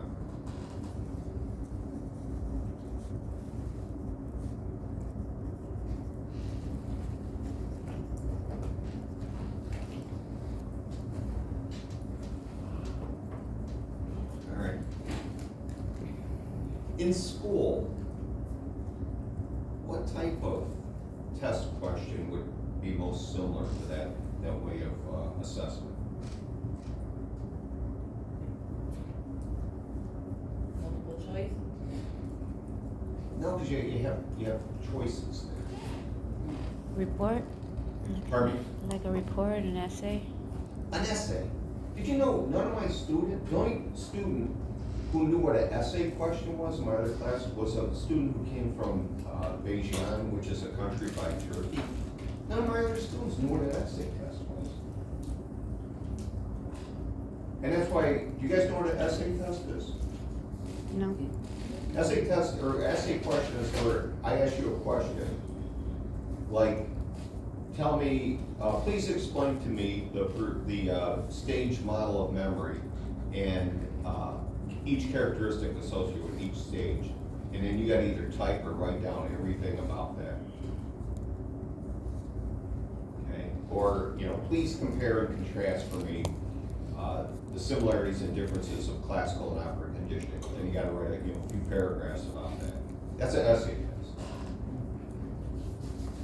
Oh, I've done essay question before. You have? Yeah. Yeah. Okay. Well, good. I'm glad you guys said that, because since nobody knew what it was, I was planning on getting rid of those multiple choice questions on the test and just have you guys take essay questions. No. One, so you can, have that opportunity to do that, and then, two, then you'll know what an essay question is, so. And don't ever, I'll give you an example in a second. Don't ever think that essay question is the worst possible case. I'll give you another situation here in a second, but yeah, essay questions, when I was in college, we had to buy these things from the books that are called blue books. And they were like, just blank paper, and they had like lines for essay tests. And then, the professor would hand out these tests, and we have to, write out, for each one or whatever, our answers. And I remember one professor told us that they had, as our neurophysiology professor, she said that she had one person eventually found out, couldn't figure out what happened. They started the essay test, and their pen ran out of ink, and they kept writing and writing. She could see the writing, like the grooves on the pages where the person was writing. And I guess she found out somehow. I don't know how she found this out. I guess this person, was like a pre-med major and stuff like that, had a bunch of finals, and stayed up all night, was doing speed. And was so high on speed, they didn't even realize that their pen ran out of ink. And they kept writing and writing and writing without, stopping. Because she said you could see on the pages, like all this like grooves like the writing and can even almost sort of make out some of the letters and stuff like that. I mean, it started off good and then all of a sudden just on and on and on and on, you know, kind of thing. So, that's what recall is. Now, in psychology, there's two types of recall. There's free recall and ordered recall. Okay. Free recall is probably the most common form of assessment.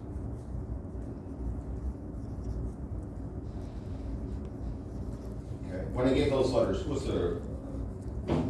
that Lisa that did try to remember as many letters as they could? Yeah. Okay, she volunteered. That's free recall. Okay, I didn't ask her to, you know, I just said remember as many as you can. Okay, free recall, you're just asked for, you know, provide the information. Ordered recalls, you have to provide it in a sequence, okay, or a specific order. So if I said to you, okay, now, you know, in order, starting with George Washington, tell me all the different presidents of the United States, all the way up to Joe Biden, okay, and then it would have to go in order. Or give me all the, you know, names of the 50 states in alphabetical order, okay? That would be ordered recall. Free recall would just say, you know, name me all the presidents of the United States, what is it, 46 of them, just give me all their names or something like that. So that would be, or give me all the names of the counties in Ohio. I think there's 80 counties in Ohio. That's just free recall. Ordered recall is where you have to do it in a specific sequence. Sometimes it's important, okay, to know it in a sequence. Like if you're doing math and you're using the FOIL method to multiply those two equations together, you want to know that, you know, F is first, then outside and inside last. Okay, when you're doing that, solving that problem. If you knew the Floyd method, it wasn't going to be very effective. Okay, or if you have to know the steps of a recipe, you want to know them in the exact order. Okay, but free recall is probably the most common used in psychology. The second one is called recognition memory assessment. Okay, assessment using recognition memory. Okay, recognition memory assessment is where you're given a set of options. Okay, you're asked a question, you're given a set of options, and you have to select the correct choice. Now, somebody said this before, what type of test does that sound like? Multiple choice. Multiple choice. You're asked a question, but instead of having to generate the information, you got it right in front of you. Okay, you got different options, and you have to select the correct choice. So multiple choice test, true and false, those matching ones, those would all be considered forms of assessment using recognition memory.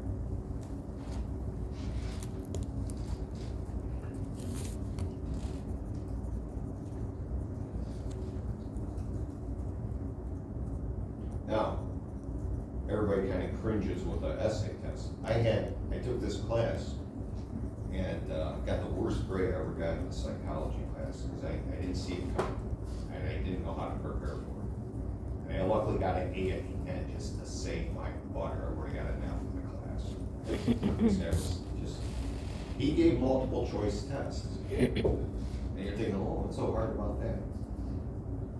All right, in a usual multiple choice test, okay, there's usually what, 4 choices? Okay, this is what you should do, you know, be able to do. If you study, there should be 2 of them you should throw out right away that are garbage answers. Then you're left with the correct answer and what's called the distractor. The distractor looks like the correct answer, but there's something about it that's incorrect. Okay? So if I ask you guys, you know, which of the following is a structure you would find in a neuron? Okay, and your choices are, you know, medulla, axon, hypothalamus, and synapse. Okay, right away you should be able to throw out medulla and hypothalamus. You know that's not in a neuron. That's like big parts of the brain. Now you're left with axon and synapse. Well, I know an axon is part of the neuron. But that synapse, is that technically considered part of the neuron or not? That little space between them? That's what I'm talking about, right? So that's the way usually most multiple choice tests are set up. I had this jerk, and the way he would ask the questions, it would be like, A, this is a course about psychology. B, this is a psychology course. C, A and B. D, none of the above. Okay, but imagine something like that going all the way up to G or H. And it's like, what the, it's like, give me an essay test, It was just like stupid mind game type stuff, it's like, who was the, first person to propose the network model of memory?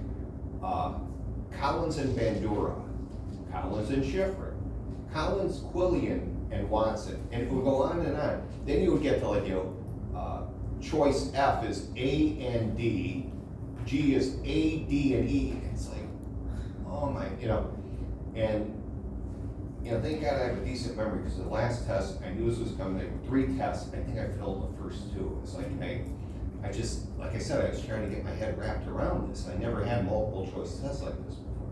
That one, I am telling you, man, you talk about rehearsal practice, I must have went over that stuff like 18 times and had it memorized because I didn't want to end up with failing my major. It's like, oh my God. It's like, then I knew that, I took the guy again, just missed an A in the course because I figured out, what an A-hole he was and how he was going to ask these questions, and I prepared myself better for it. But he caught me off guard. Like I said, I had to regroup. So multiple choice, that's recognition memory. Now the third way memory is assessed in psychology is through a process called relearning. Relearning.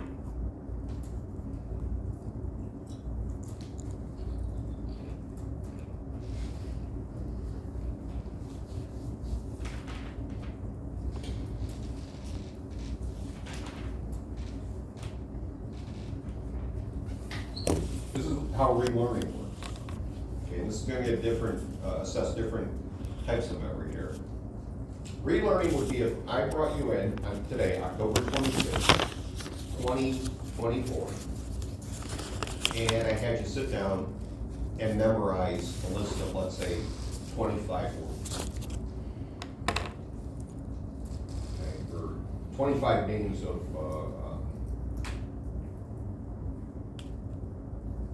hockey players or something like that. Something that maybe you're not familiar with. So you sit down and go, 25, wait, a half hour enough time to maybe do it to get them down?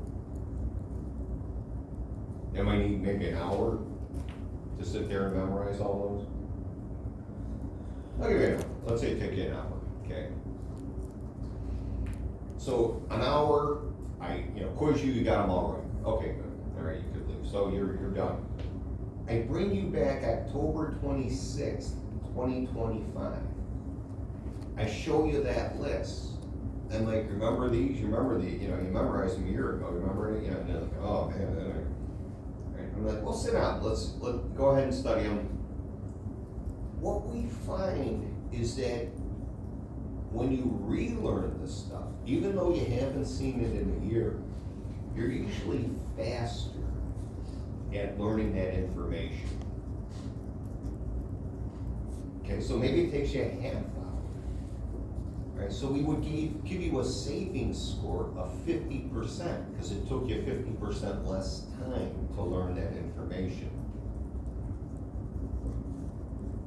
Okay, so that's why it's very important as you're going through school, or maybe if you have brothers and sisters or children and stuff. When you're in high school and stuff like that, take as many classes as you can, because go up the higher maths and stuff like that, or take the languages and stuff, because you never know when you're going to need them. All right, because it's a lot easier if you had math and statistics and stuff like that, and let's say you get through here, become a stenographer or something like that, and then 10 years down the road, hey, they said if you get your bachelor's in business administration, they're going to bump you up to some type of administrative role, and you're going to make significant more money. It's like, yeah, cool.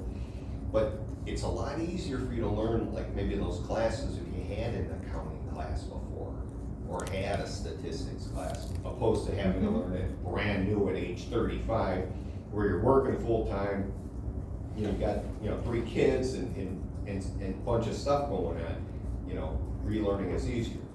Now, the other important thing about relearning, okay, is this allows psychologists to study what they call implicit memories. Implicit memories. IMPLICIT. Implicit memories.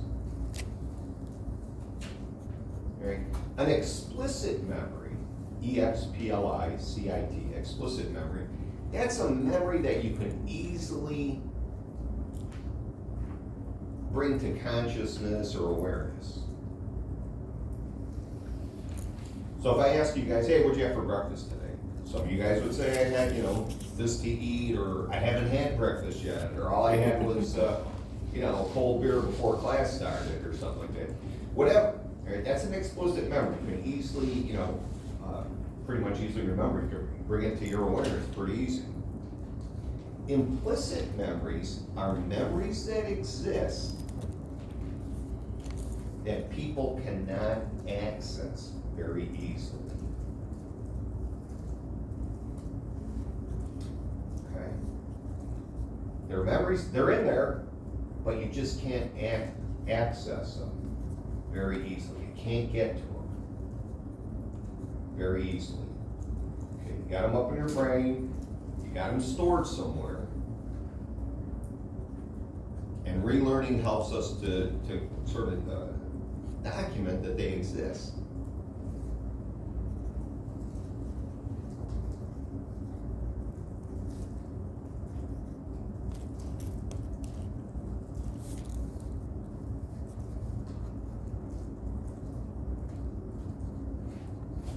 Give you an example. There was a psychologist, he kind of used his son in a case study, where when between ages 1 and 2 years of age, he read his son a bedtime story. It wasn't your typical bedtime story. It was some kind of obscure Greek story or passage that only probably like somebody who's a professor or an expert in that area would know about. Okay, so he read him this obscure Greek passage every day, before he went to bed, between 1 and 2. Okay, I mean, kids that you could read them. You could read them a manual on how to repair a toilet. They don't care as long as somebody's reading to them and you do it in a nice way. First thing you do is you take the wrench and they enjoy just being read to. So this guy's reading him this obscure Greek passage. Now that it's down the road, the kid's 12 or 13 years old. The father shows him 4 Greek passages. The one he read to him when he was like between 1 and 2, and 3 others. And he says, have you ever read these before? And the 12-year-old or whatever looking at him, and it's like, no. He says, do me a favor, sit down and study these. And so he had 4 of them. Guess which one he learned the fastest? The one that was read to him when he was a baby, between 1 and 2 years of age. He learned that one the quickest. Okay? It's almost like that latent learning we were talking about. It's in there. Right? And the person may not remember it specifically, but by using this relearning technique, based on the speed it takes them to learn it, compared to similar information, that it existed somewhere in their long-term memory. So sometimes you create these long-term memories. It's like well, maybe wait a minute. You said it has unlimited capacity, it stays in there forever. It's just sometimes very difficult to retrieve them, to get to them, for a variety of reasons. Okay.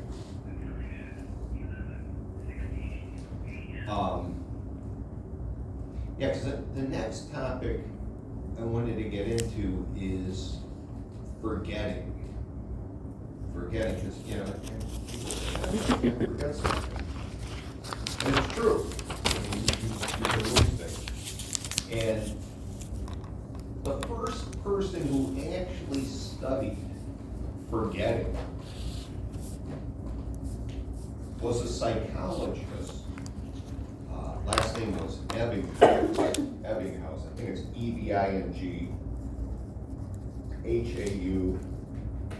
S. Ebbinghaus.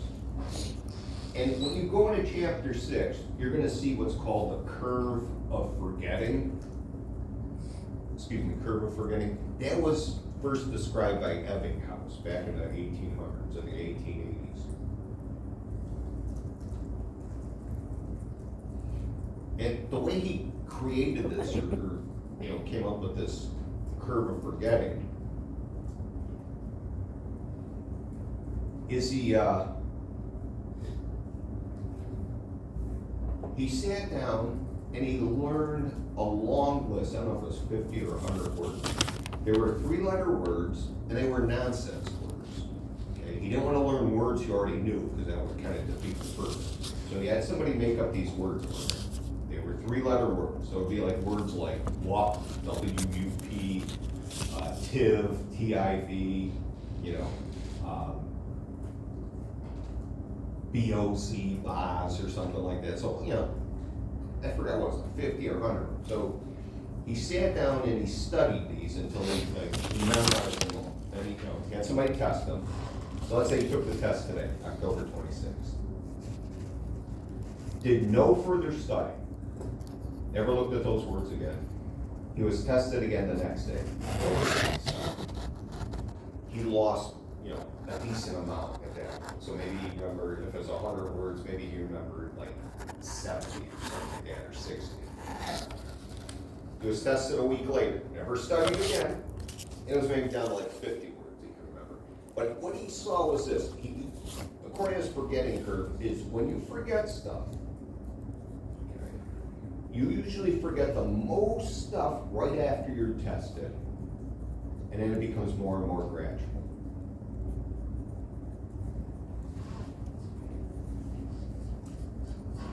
So next Saturday you get your test or whatever, probably by Sunday you'll probably forget the most information. You forget that you studied. And then we start going down gradual, until it kind of like levels off. You get a baseline.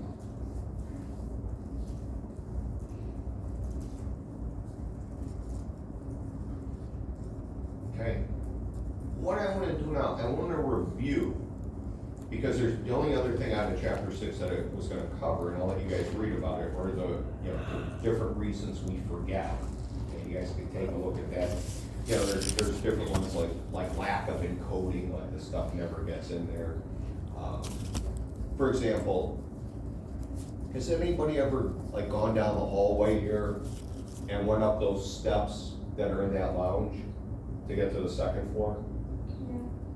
Yeah. How many steps are there? What? Well, you said you went. I'm just asking, how many are there? Exactly, because they never got encoded. By the way, there's 23, because there's a moron here who counted them all. So I counted them just so I knew. But I've been here for 30 years. I go up and down those steps all the time. I don't, remember that, because you never paid attention, you never encoded. So that's one reason you forget. The other one is decay over time.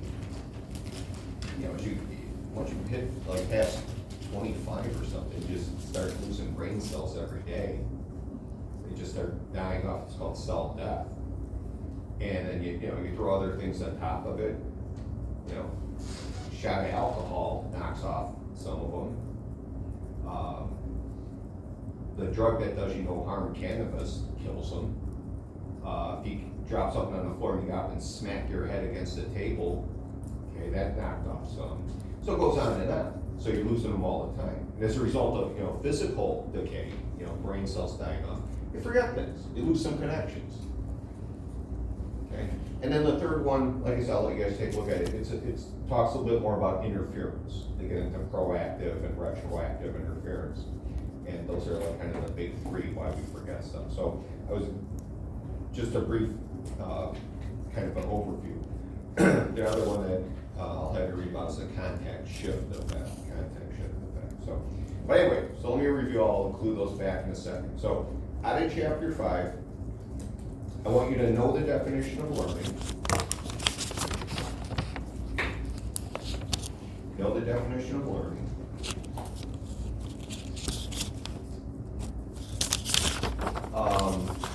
Know the definition of classical conditioning.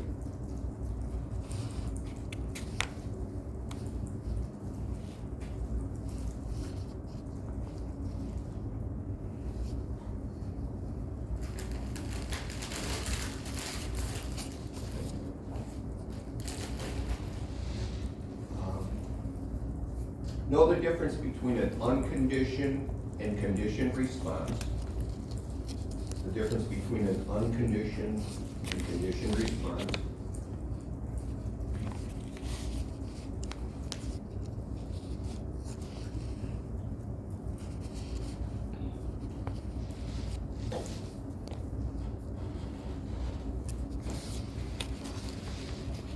I have a question on spontaneous recovery.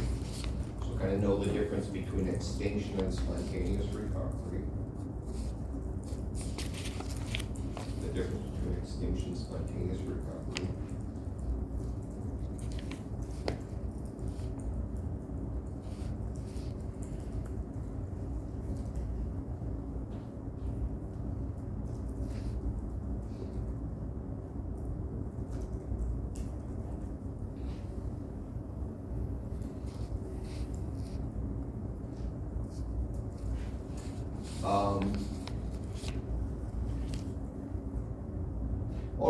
Know the practical use of learn, taste, diversion.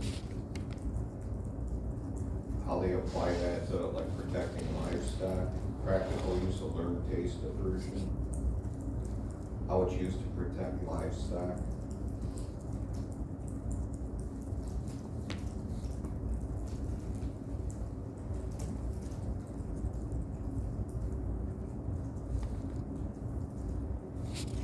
Know the difference between reinforcement and punishment.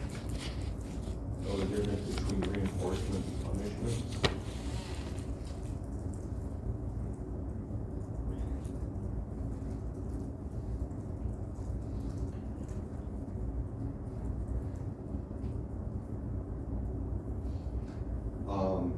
I have a question on shaping. Shaping successive approximation.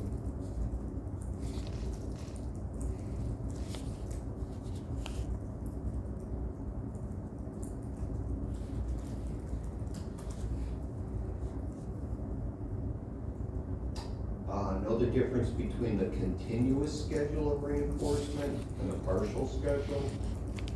Difference between the continuous schedule of reinforcement and the partial schedule.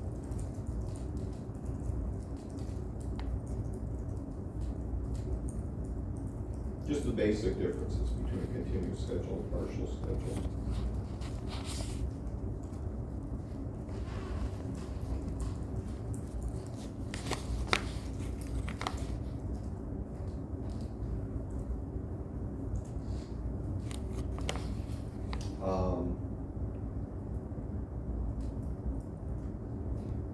For observational learning, know the 4 characteristics of the learner. You have the 3 with the model, but know the 4 characteristics of the learner.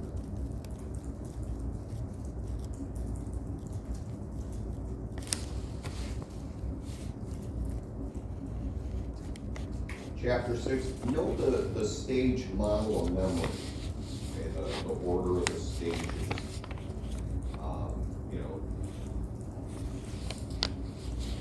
Know the difference between echoic and iconic sensory memories. Know the difference between echoic and iconic sensory memories.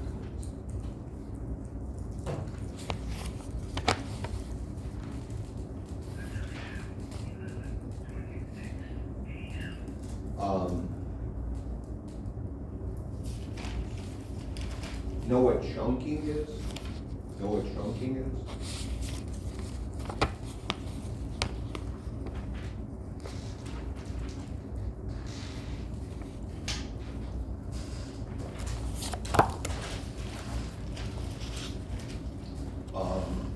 Know those three types of long-term memory that we went over, like know the difference between semantic, episodic, and procedural?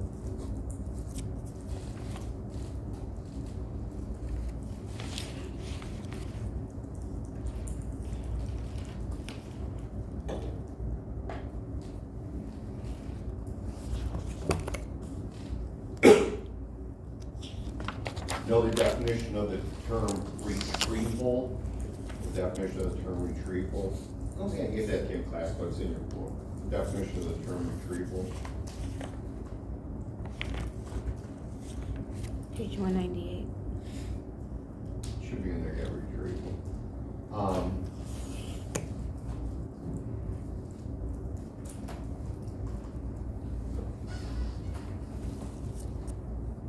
Know those three ways of forgetting I just mentioned at the end of class, like no lack of encoding, there's no reason to forget, decay. And then the two types of interference, the proactive and retroactive.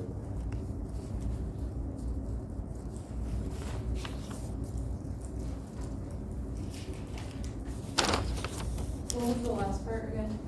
No, the three reasons why we forget. So know like the lack of encoding, decay, and then interference. And then there's two types that are proactive versus retroactive.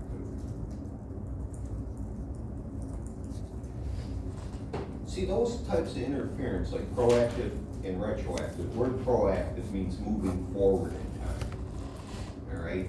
And so what they're talking about there, interference, is where old information is going to disrupt your ability to remember new information. Okay?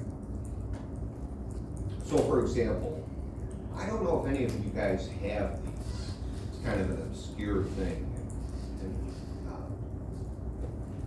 you know, does anybody have a password for anything on a computer or anything? And I'm being very facetious because I probably got like 8,000 of them I gotta remember for work, for here, and I gotta get authenticated and this, that, okay. You got the picture. Did you ever change your password?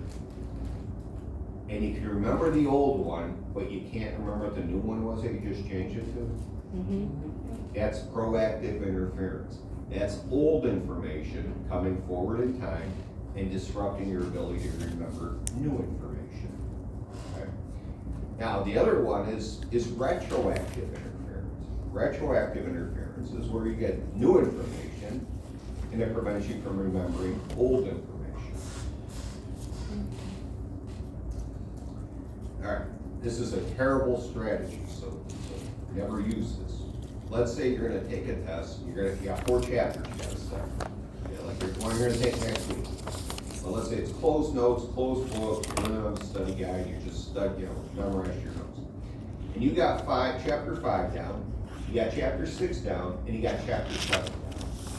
And you say to yourself, all right, my test is 9 o'clock next Saturday morning, I'm gonna get up early and study chapter 8. Big mistake.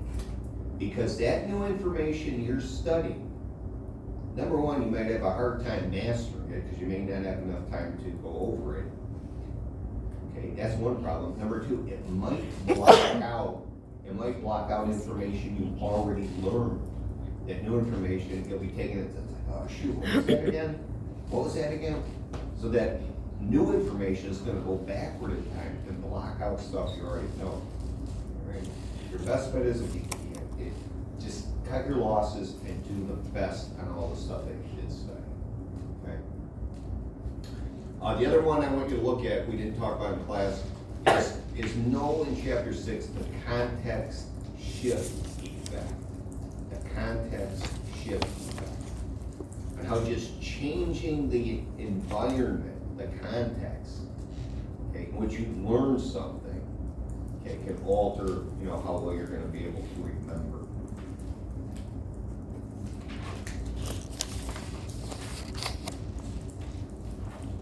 Like they've done studies with rats, and they train a rat to, let's say, run down a black alleyway to get to the very end, and there's a goal box where they can go inside and get some food. They'll train a rat to do this. He'll do it over and over. They'll get like really good at it and super fast. You put him in it, go boom, right down the black runway to the food box and grab, or goal box and grabs the food. If you take that rat and you put it in the exact same type of set, but the only thing you do is you switch the color from black to white on the runway, the rat acts like it never saw this before. Just changing the context. Okay? A guy named Stephen A. Smith, no, that's a sports guy, but another Stephen Smith, in the 1970s did a study where he had students, sit down in a room, his room with a table with a white top, brown carpeting, whatever color the chair was, and they had to sit down, they had to memorize a list of words. And he, it's like 15 words. He brought the students either in the exact same room or in a different room, where maybe the carpet was a different color. The ones who were brought back to the exact same room did better than the ones who were taken to a different room. Okay? So it's the context, the environment, the setting. It provides you with little cues or little reminders to help you remember stuff. Okay? I don't know if you ever had the experience, or let's say at home, you study in your bedroom, you come in and you take a test, there was one question you couldn't remember the answer to. And you get home, and you walk back into that bedroom, and it's like, oh, that was it. Because you walked into the room, the environment where you were studying, and you have all those cues there, your bed, the mirror, the dresser, the pictures, whatever. They weren't there in the classroom. Okay, so that's one reason when we forget we do this context shift effect. So take a look at that. All right, chapter 7. Again, focusing on the section at the end with intelligence. So know David Wechsler's definition of intelligence. So out of chapter 7, know David Wechsler. I think it's W-E-C-H-S-L. Remember, it's E-R or A-R? I think it's E-R. David Wechsler. Know his definition of intelligence.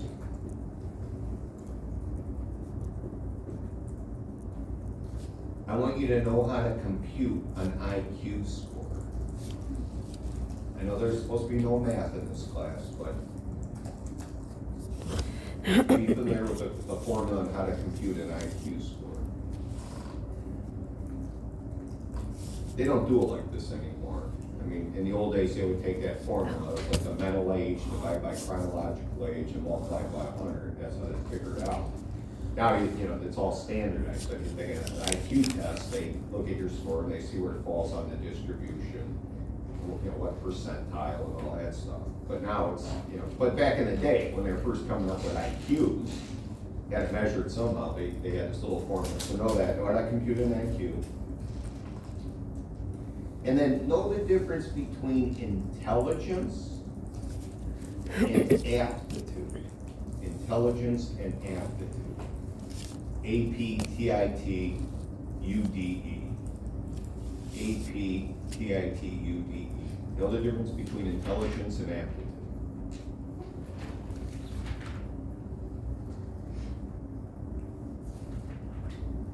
And then out of chapter 8, just a couple, just know the definition of the term motivation.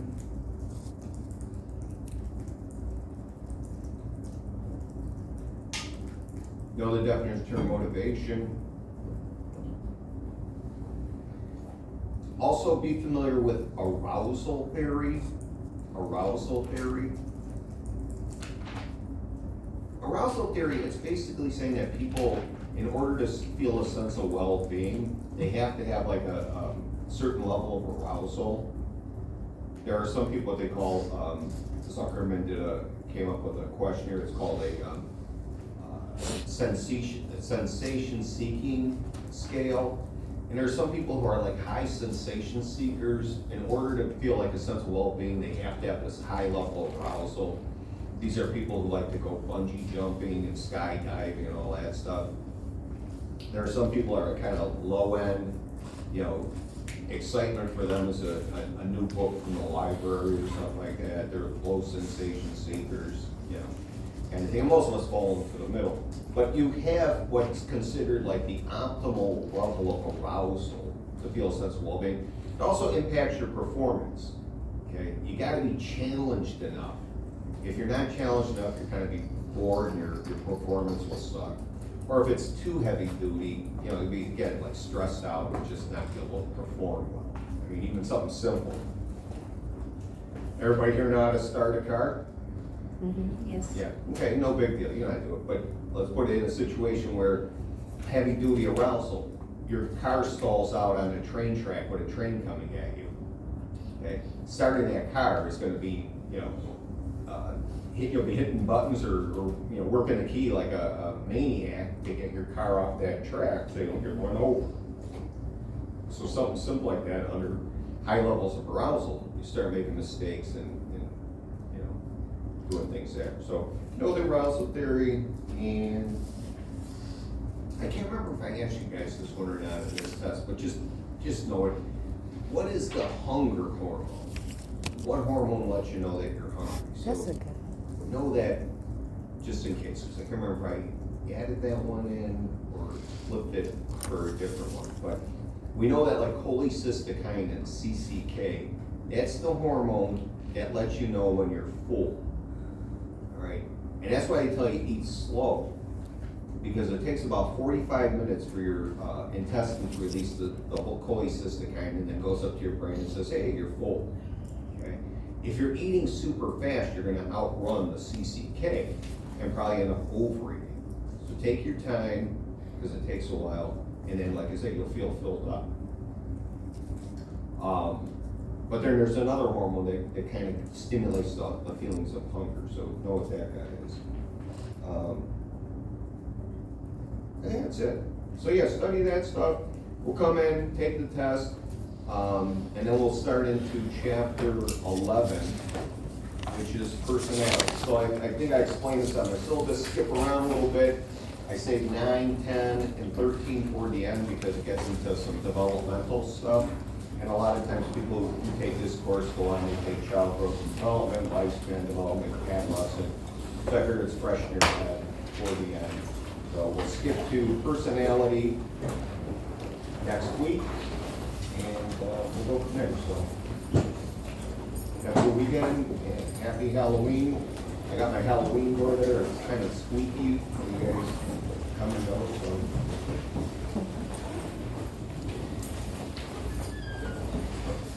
Thank you. You said no shaping and what was it approximation?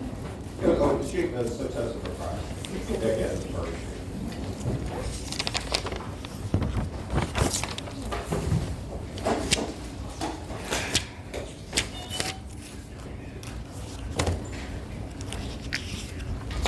Have a great weekend. Thank you.